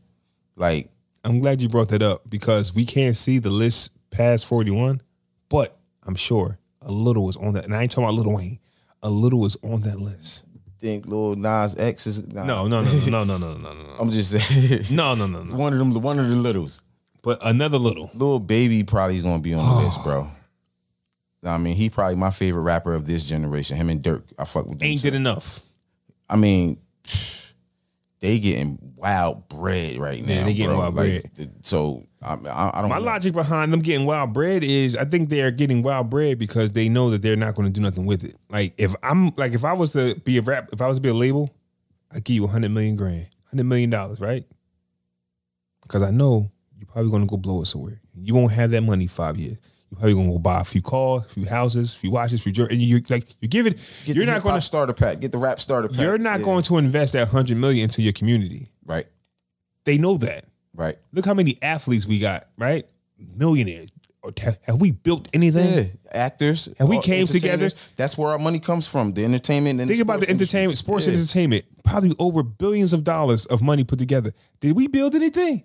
Did we create anything? No. And we won't. And most of them are going broke. So I think that once they found out that we can give these Negroes money and they're not going to reinvest in school and technology and science and nothing. It's food, nigga, anything. Like they don't grow. They don't like the farm. All they know what to do now, they invest in real estate. Something selfish. But they partner with who? Jews. Mm-hmm. They partner with other people. Like yeah. You know what I'm saying? Yeah, I get it. Like we have because it's rules to having money and being black in America, bro. And a lot of people don't know that, bro. Especially if you add up, it's gonna be controversial, bro. Think about this for a second, bro. You cannot be black in America and have a status and do anything to help black people. Think about this for a second. I know it sounds crazy. On the surface, yes, Jay-Z and all these other people have given money to black people, Katrina, things like that. They foundations and things like that, right? But to your point, bro, what have we built for black people? No schools, no hospitals, no banks, no supermarkets, no nothing, bro. We haven't built anything, but Jay-Z went to Africa and gave them water. And Oprah went to Africa and built the school. What we doing here? Do you think, because slavery still has an effect on us mentally, right? Like, and even just the old times, right? When they bombed up that church, like, are we afraid that if we build a community, it can just get bombed? I think so. I think the Tulsa bombing, when we had Black Wall Street and they burnt that down along, and that was just probably one of many that happened, right? That wasn't the only Black Wall Street we had. That was probably the biggest and best that we had. Yeah. But it was communities all over the country at a certain point that were black. Rosewood, they made a whole movie off of it with Ving Rhames. That happened in real life. Yeah. Burnt that town to the ground. So it strikes fear in you. You know what I'm saying? It strikes fear. So, you know, and then like You don't know what these people are saying when they cutting these $1 billion checks to you. Look, man, we're going to give you this money, but don't build no school here. You know what I'm saying? Don't build no supermarket here. Now go overseas and do it. I really think all that money do come with stipulations. I think so. Like, hey, I'm gonna give you this bread, but listen, so. you gotta partner here. You gotta work with these people. Of course, you're gonna do it. Cause why not provide for my family? But I think that's why you don't see more people doing it, because we're trained not to do it. We're conditioned not to do it. Do you know what would have happened if we started building our own community? Be the most. Bro, our spending power is crazy, bro. Our spending power, I think somebody quoted like $9 trillion or some shit like that. Black American, something like that something like that. $9 billion or something like that. I think Dr. Umar and Claude Anderson quoted one year we spent like $2 billion on Christmas alone, just like on Christmas. Black Americans, they did some type of census or audit or study or some shit like that, just to see where our money goes. $2 billion on Christmas is crazy, bro. Yeah, and that's one. Well, I mean, depending on when they started the shopping, but we talking about the fourth quarter of a year, probably, right? Right. Fourth quarter. Think about all 4 quarters being counted. Bro, it don't take that much to build a fucking supermarket, bro. It don't. It don't take that much to open a school or build a school, bro. It don't take much at all to start a bank. You know what I'm saying? Especially when we practice group economics, but we don't practice group economics. And the bank, only thing the bank would do would just make sure that, hey, if one of us went in there for a loan, we can get it, or be justifully qualified or disqualified. Yeah, but you'd rather be, but would it hurt more being disqualified by your own people than it would? Right. If you walk in there with a 400 credit score, fam, you're not gonna get on credit nowhere. Like, that's what I'm saying. Like, but you want to be able to walk into. There's so many black people who do walk into banks and they don't get approved just because of the color of their skin. That's what I'm saying. Absolutely. If I got a black bank, it's still going to be based on your good faith and you paying us back, bro. Because I'm just not giving it to you because it's a black owned bank. I understand that though, but if you got the criteria though, like some black people go in there with the criteria and still get denied, right? They make up shit. Redlining, it was a thing and still a thing. You know what I'm saying? Like, so in regards to just group economics, man, like, why don't we practice this more? And we got the money. The money's there more than ever in the history of America, bro. The money's there, bro. I just think, the money's there. It's there. You can't get money to earth this big. You're worthless, kid. Little baby charging $300,000 for a verse, bro. A feature, bro. The money's there. And that just shows you how much their catalogs are really worth. You understand what I'm saying? Like, if Dr. Dre, I think he's selling his catalog for like 200 mil. 200 mil, 250. It was the asking price, but it's between Universal. That was one of the rapid shots. So it's between Universal Music Group and some other holding company, right? So the holding company is asking for with 75 to 90% of the his catalog, and Universal is asking for 10 to 25%. But Universal will get the master recording to the Chronic album, and they'll get some masters from the work that he did with K-Dot. Is the Chronic album worth so much, or are these music nerds where they got to have something because of its legendary status? Well, Universal won it. I know, but in order for them to actually want to pay somebody $200 million, they have to know that they can get that back tenfold some way, somehow. Like, is streaming doing that good? Because remember, artists complained about, those streaming checks. It ain't nothing. It ain't shit, right? But on the other side, for the record label, streaming might be real lucrative. Well, we won't even know it. Right. And it's just like what Jarrell said one time and shit. You know what I mean? We build these companies up to sell them. You know what I'm saying? Like, we build it up to a certain point to get the most profit to sell the shit. You know what I mean? That hence Jay-Z selling half of his shit to Moet and them, and selling Ace of Spade and shit like that. Off the topic, and same thing, but wrestling. I know you heard the news. Yeah, Vince McMahon. Vince McMahon wanting to sell the WWE. Now you can go, why? But it's probably I build it up to sell it. Exactly. Like, so what you gonna do? Like, you know what I'm saying? Like, sit on this catalog forever and not get no money off of it? Like, you get an opportunity to get $200 million for your catalog. Why wouldn't you sell? And you got to understand, it's like, and you Dr. Dre, you can make more catalog. My kids aren't going to have the same passion that I have about it. What am I leaving from? I would rather leave them the money. But this is what I'm saying. And they can do what they want. You might feel a certain way about your catalog, like, bitch, this is it. This is everything to me. And your kids might look at it like, okay, but as soon as you die, we selling that shit. We selling it as soon as you die. You feel what I'm saying? We would rather have the money so we can go do what we want to do. Fuck your catalog. Yeah, that was in the 90s. That was in the 80s. You feel me? So, but I wonder how much streaming they think the Chronic's going to do. Like, that's where I'm at with it. I don't think it's for that though, man. I think these record companies just want to own everything, bro. I think they just want everything, bro. And the fact that they not even getting the bigger portion of this deal says a lot, yo. He didn't, like I said, the holding company, it's not even a record company, it's like a holding company. I forget what for, I forget the name. I had it written down, I didn't bring it with me. That lets me know there's some money somewhere and so something's gonna happen. I think these record companies just want all the they want control of everything, yo. Like Michael Jackson, for example, when he bought that music company and he merged it with Sony and now he owns half of Sony, like that's crazy. That's too much power for one man. You feel what I'm saying? When we know this shit is ran by machines, yo, like a machine. Man, having that much money back then.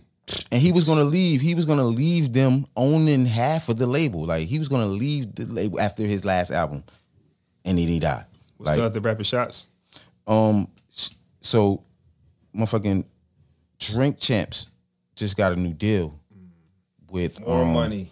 I forget what it was, bro. I had it written down. I don't even know what I did with it. Drinks Champs got a new deal. Nori and them just talked about it the other day. I think they still own this shit 100%. You know, it's inspiring. I mean, I wanted to talk about that for a sec because, you know, we're ready to take things to the next level for us and the culture at large. Let's go. Let's see what they did. Oh, now I can't even open it. These boys, they start. Well, it's Nori number one. I mean, if you look at the first episodes of Drink Champs and just see how it started to where it is now and shit, you can see the growth and it inspires you, bro. Because I look at how we was and how we started. Our shit is full circle now, we back at the bar. You feel what I'm saying? Yeah. But we took our shit and we went live and we could I feel like we could have just been. I mean, we could be the Trenton Drink Champs in this motherfucker, yo. Like, that's how I felt we could have did this pod. So to see him take that shit from YouTube and then Revolt and now a bigger platform is getting them at him, that's dope. So I think they're staying visually on Revolt, but audio. The audio. So Revolt, you're still going to get the TV on YouTube. Revolt. I think it's Spotify or Apple. So it's one of them streaming services they got to deal with. Yo. So I wanted to touch on that. And then also, I wanted to put some respect on four prominent names in our culture, hip hop. You know what I'm saying? Let me get to it real quick. So, Dr. Dre, Missy Elliott, Lil Wayne, and Sylvia Rhone will be honored with the Grammys Global Impact Award, right? Lil Wayne, Global? What the hell he do? Lil Wayne, Missy Elliott, Dr. Dre. I'm fine with the rest of them. Are set. What the hell Lil Wayne do? Lil Wayne is worldwide, bro. Yeah, but globally. So what's the award? So it's the Record Academy's Global Impact Award. Okay. Let me see. They are thrilled to celebrate these four giants in the music industry, the Academy CEO said. Last year was the inaugural event that they had. So last year was the first time they had this event. So each year, I guess, moving forward, they're going to be celebrating different artists and shit like that, right? So, yeah, I feel like Lil Wayne definitely deserves a Record Academy Global Impact Award. He's done a lot, bro. If anything, he's getting credit for the mixtape wave. I mean, I'm in my mind. Credit to what? Started or what? No, just for what he did, bro. Just how he did it. Man, remember that run he went on, bro? Yeah. And he had a way, what was it, 06, 05 to like 08 or 09. And he's from the South, so you didn't expect him to do that. Like, bro, from the South, we thought because Lil Wayne, before that Carter album, bro, that 500 Degrees album was in the basement. They still had, before Wayne switched, they still had that sound that was theirs. It was just if you're not from the South, you don't get it. They couldn't, they reached their zenith with that sound, you know what I'm saying? So I feel like once everybody left and Wayne had to take it on his back, bro, and he just took it and never looked back, bro. I think hip hop tried something new in early 2000. It was like more of a brighter, louder, like everybody was puffing the game, if you think about it. Like it was more flossy, flashy. Because the money was there. More women. It was more commercialized. So you gotta shout Puff out for that because he made Jiggy cool and shit like that. Everybody had like them bracelets that was like this big. Yeah, with little charms. Yeah, everybody had the big ass bracelets, the big chains with the big red, diamonds gold, in it, all that shit. Yeah. Like early 2000 was like very commercial, and I think that's when we kind of, which is why somebody like 50 Cent was real, powerful because, we needed that. Missy Elliott definitely deserves a Recording Academy Global Award, bro. She deserves it more than anybody, bro. Missy Elliott feeling herself too. You gotta watch her videos. Like she be in the video singing her own. Like she's feeling herself now. She should. Missy knows she hot, bro. She did a lot, bro. And that, Lil Wayne said that's one of his favorite people ever in the world. He put her in his top 5 every time. But she deserves this. I'm so glad she getting this award. You know what I'm saying? And then Dr. Dre, of course. Absolutely. You know what I'm saying? Enough said. Enough My said. inspiration, who I absolutely love and adore and admire. And Sylvia Rome. Now, I mean, I don't know everything about Sylvia. I know Game shot her out 30 times on the documentary album. But I know she is a powerful person in hip hop in regards to labels. I think she owned I think she ran Elektra Records. Remember that back in the day? Yeah. And I think she do work at VH1 and shit now, I believe, and other shit. So definitely shout out to them. You know what I'm saying? I wanted to put some respect on their name. And this ceremony is going to be happening the weekend before the Grammys. You know what I mean? Which weekend is that? Of February 2nd. Cool. I think the Grammys start. I don't be knowing what be happening, fam. Yeah. I know no dates to nothing. I need to get back in tune. Yep. So that happens. And then lastly, I think I had one more, bro. Let me check this out real quick. Oh, this ain't nothing. So Hit Boy says him and Anderson Paak have enough to do a whole album. Do we want to hear a Hit Boy Anderson album? Absolutely. They both talented as fuck, yo. Absolutely. Hit Boy has put himself in a position to where he's like top 5 producer today. Not all time, but today. So when you hear music, you oh yeah. Oh, Hit Boy did that. Put that on. You want to hear Hit Boy. You want to hear what Hit Boy got, and I think Pac is definitely talented, and you want to hear what Pac got to say. Also, as a producer, I want to see how, and I know he does it already, but I think you'll get to see it now that he's producing entire projects.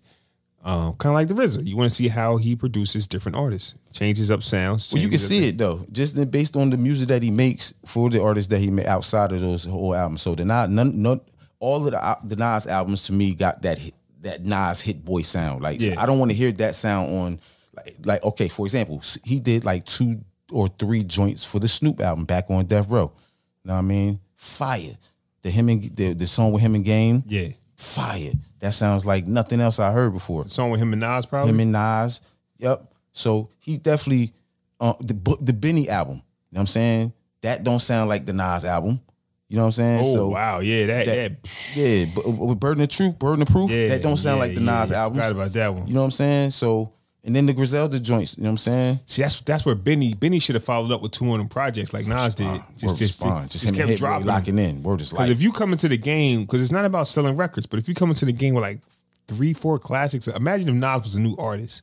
Right now. And we go, oh shit, King's Disease, 1, 2, 3. So here's the thing, right? So are we putting more stock in it because it's Nas doing this right now at however old he is, 50 maybe, and dropping 4 dope ass projects in his stage of the game? Yeah. So because he's Nas, no. I think if he would have been dropped these right now as a new artist, will we still revere them as the projects they are? I think both are true because he's rapping. So if he was just a new artist rapping like that, we would go, damn, who the hell is this? Right. Yeah. So because he's rapping now, the other part is when you are in the game this long and you show the people you can do it without a single, like not without, but more than a single, an album, 4 full-length albums, you go.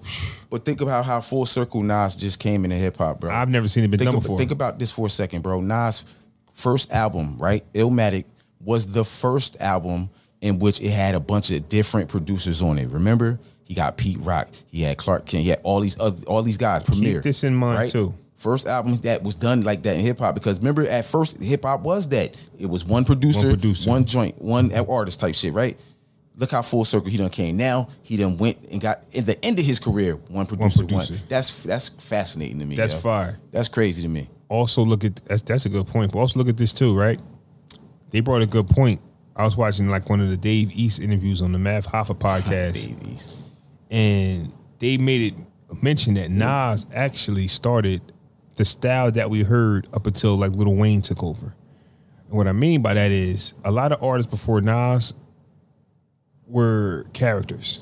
Even Biggie. Oh, Escobar. Even Biggie was no. Escobar, No. I'm saying when Nasty Nas dropped, when he would rap calmly, a lot of artists around him were like Jay-Z had the Hawaii, everybody else was like Daz Effects, loud, leaders. Know what I mean? Yeah. It wasn't until Nas came where Mobb Deep was like, remember, Mobb Deep smoothed it out. They smoothed it out. Yeah. Everything became smooth. Even Redman was like, everybody had that ruggedy rough style. Because that's what it was, though. You know, it was the hard New York East Coast nigga. That's how everybody was. We thugged out, know what I mean? Onyx out, know what I mean? Type shit. So Illmatic to me, I mean, like you said, a lot of people don't talk about that though. It was like Nas, because think about it, was 92 when he said, "When I was young, I went to hell was nothing Jesus disciple. My raps is trifle." When that came out, that's why because I got to put the pieces together because I was so young, right?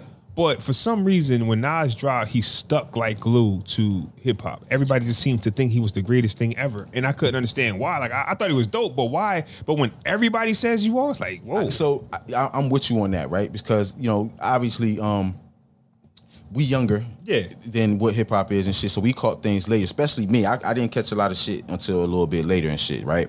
I didn't understand why Nas was so revered at first either until I heard the full Illmatic. I wouldn't listen to it because I'm just like, yo, this nigga too smart. You know what I mean? In my mind, I was just think I didn't want to hear that type of rap. My uncle used to be on my heels every day. Listen to this album. I finally listened to it and I'm just like, damn, like this shit. Like, so now I'm going back. Now you got any more? Oh yeah, it was written. This just came out.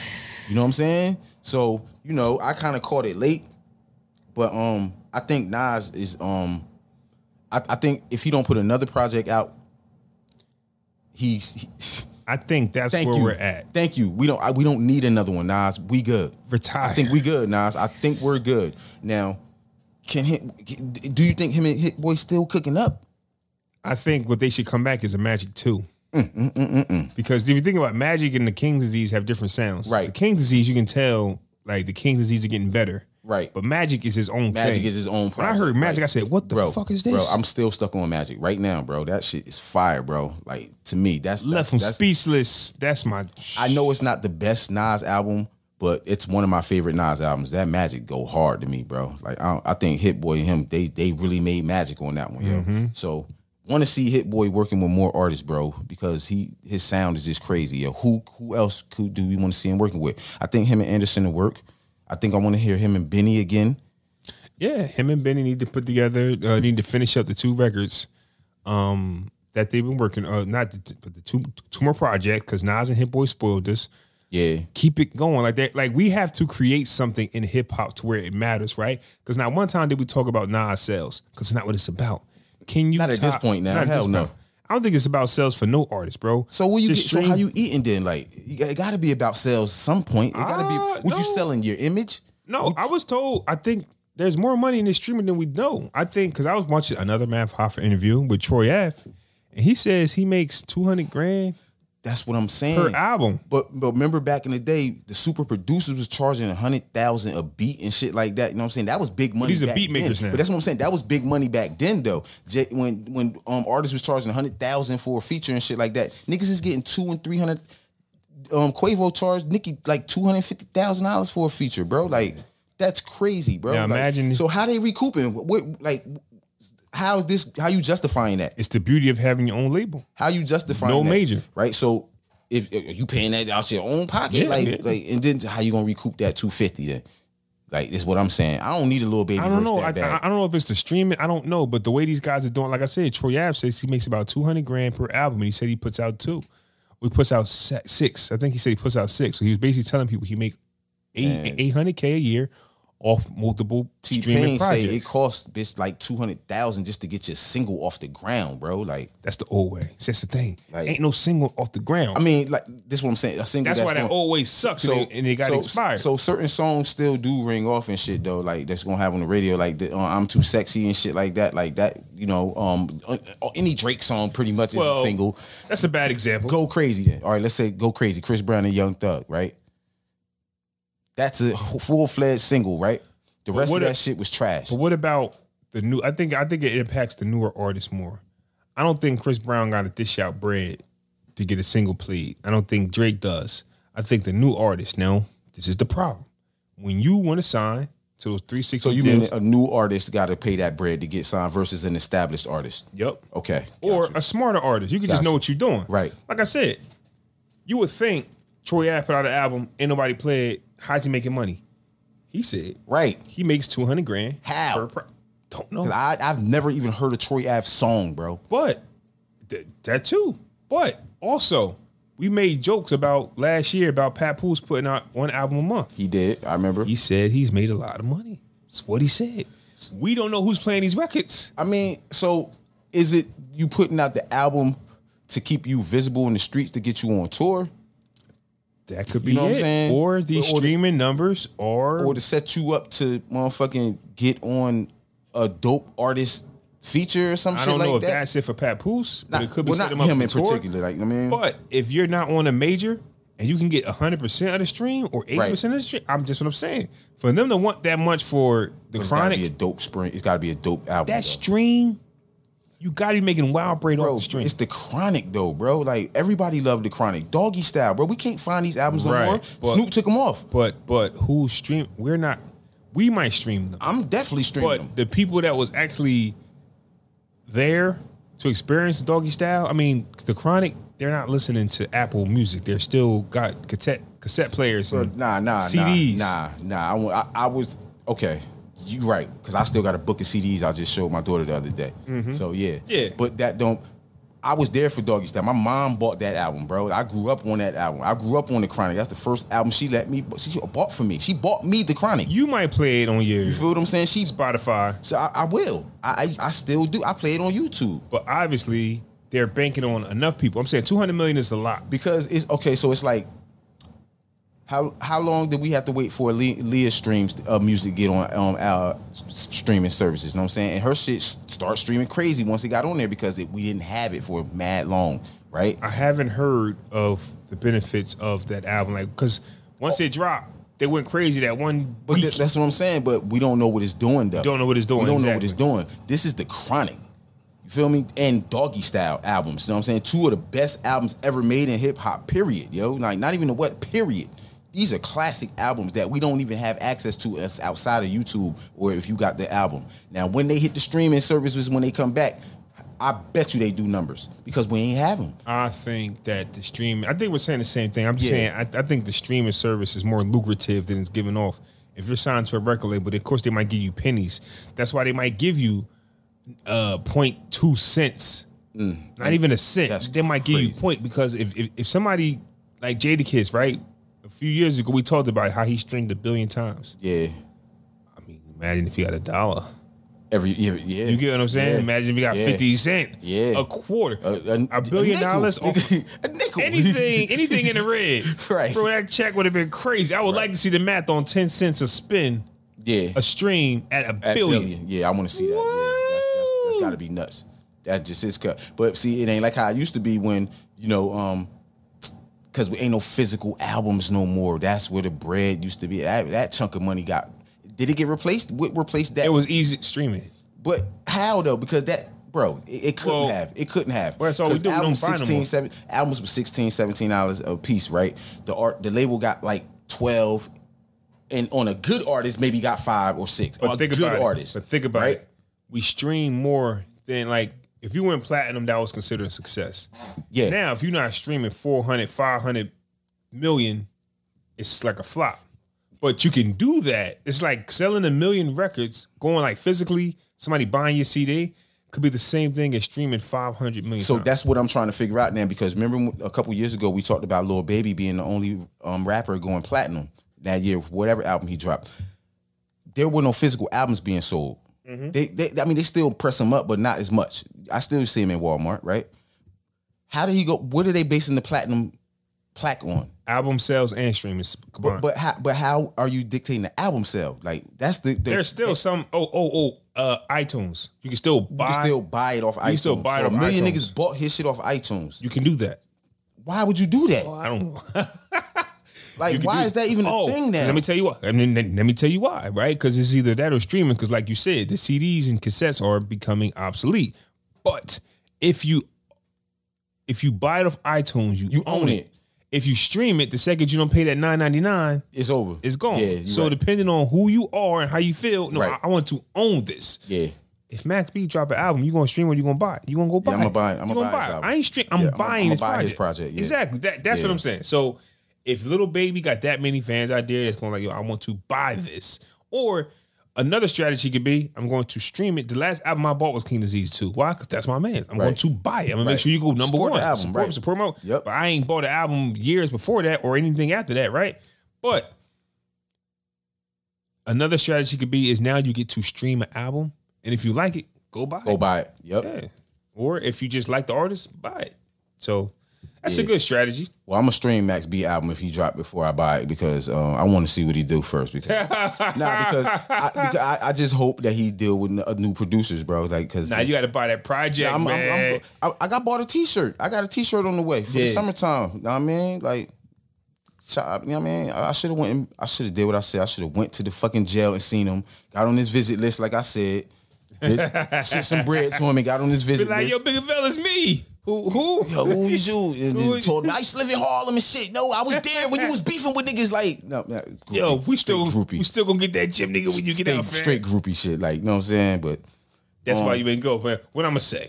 Nah, but I was going because I got one of my brothers is a he produced music, you know what I'm saying? And he nasty. He like I consider myself a producer, but I don't have the time. But he really nasty with it, you know what I'm saying? He mastered it. He mastered it. Like, next episode, we're gonna play that record, fam. And he got joints that Max could rap over, or like niggas in the industry can rap over. And he needed Dame Dash, and I can't be his Dame Dash because I don't got the time. But if he had a Dame Dash, bro, he would be one of them niggas. He'd be them niggas. You know what I'm saying? So I was gonna take a hard drive, with his music on it, and just give it to Max. Like, look, man, if you need some beats, freestyle. Put this on one of your, and put my man on. That'd be dope if you just happen to heard it. Imagine you would have heard it on Coke City, whatever Coke that Wave shit, bro. Coke Wave 6. That's what I wanted to do, bro. But, I got married. Shit happened, you know what I'm saying? Like, so I ain't had the time to, I wrote him, but I ain't never get him a response, though. So. Dear Stan, ready to kill his ass. But yeah, I play my record for y'all one day, man. One of these, I got to master. Next, I got to finish. episode. I'm gonna finish mastering. Yeah. So when Flaw came down here today, you know what I'm saying, I had one of my records playing. I consider myself an artist and a producer. I love music to death. I will never put it on streaming and shit until somebody in the industry say, yeah, that's dope. Put it on streaming if you can make wild bread, bro, put that on there. Nah, I don't have to. I know how to do it, and I don't want to half-ass it, bro. And plus, I ain't no fucking real singer, bro. I'm a half-ass singer. I smoke blacks and hella weed. My voice, I used to be a singer in school. I'm 40 years old this year, bro. I can't, I don't got it. The streaming service allows us to reach every man. I don't got it no more, bro. My thing is, somebody's gonna like it. Listen, I don't want to put my shit up there, and in 6 months, bitch, I got 32 likes on my shit, bro. Nah, you gonna get more than that. Saying? And plus, I want to put hit records out, mom, and I want to put hits out. Like, I want my shit to hit the radio. I want my shit to go viral and go on TikTok and hit the radio. So until I know I can do that, I'm keeping it in the house. You got to put that on TikTok yourself. I know, but until I'm gonna put my daughter do it. And had the Splash Twins do it. Shout out to my little cousins, the Splash Twins and shit. You know what I'm saying? They from Trenton, New Jersey. Love y'all.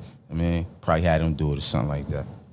Mm-hmm. Dope episode, bro. Dope episode, man. We about to definitely get up out of here. You falling asleep, nigga. No, I ain't falling asleep. I ain't falling by the walk. I can't help it though.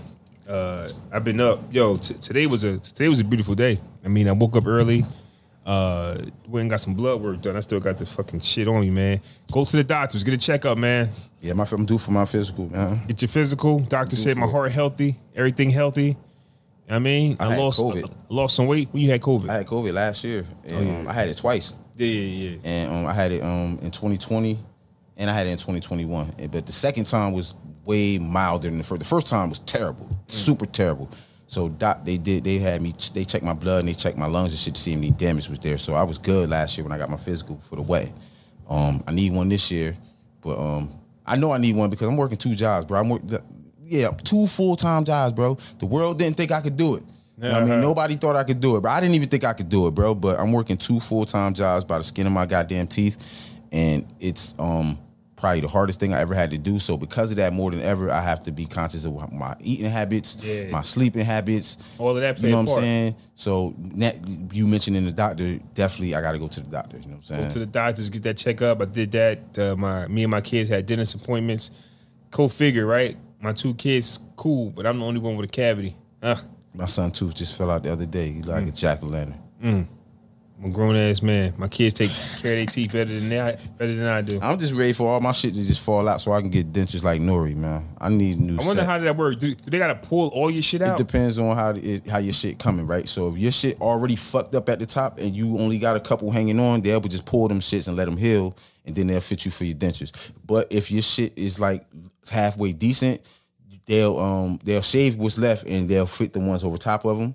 Or you can get implants, you know what I'm saying? Where they'll pull all them shits out and they'll pull all implants on all of them. So I got a dental implant. This one right here, that's a dental implant. Where do you go? Oral surgeon. I'm saying, where do you go once all your teeth is out, though? Because you can't let anybody see you. So for a whole year, bro, I spent the whole year with a missing tooth while I was waiting to get my dental implant because the shit is a process.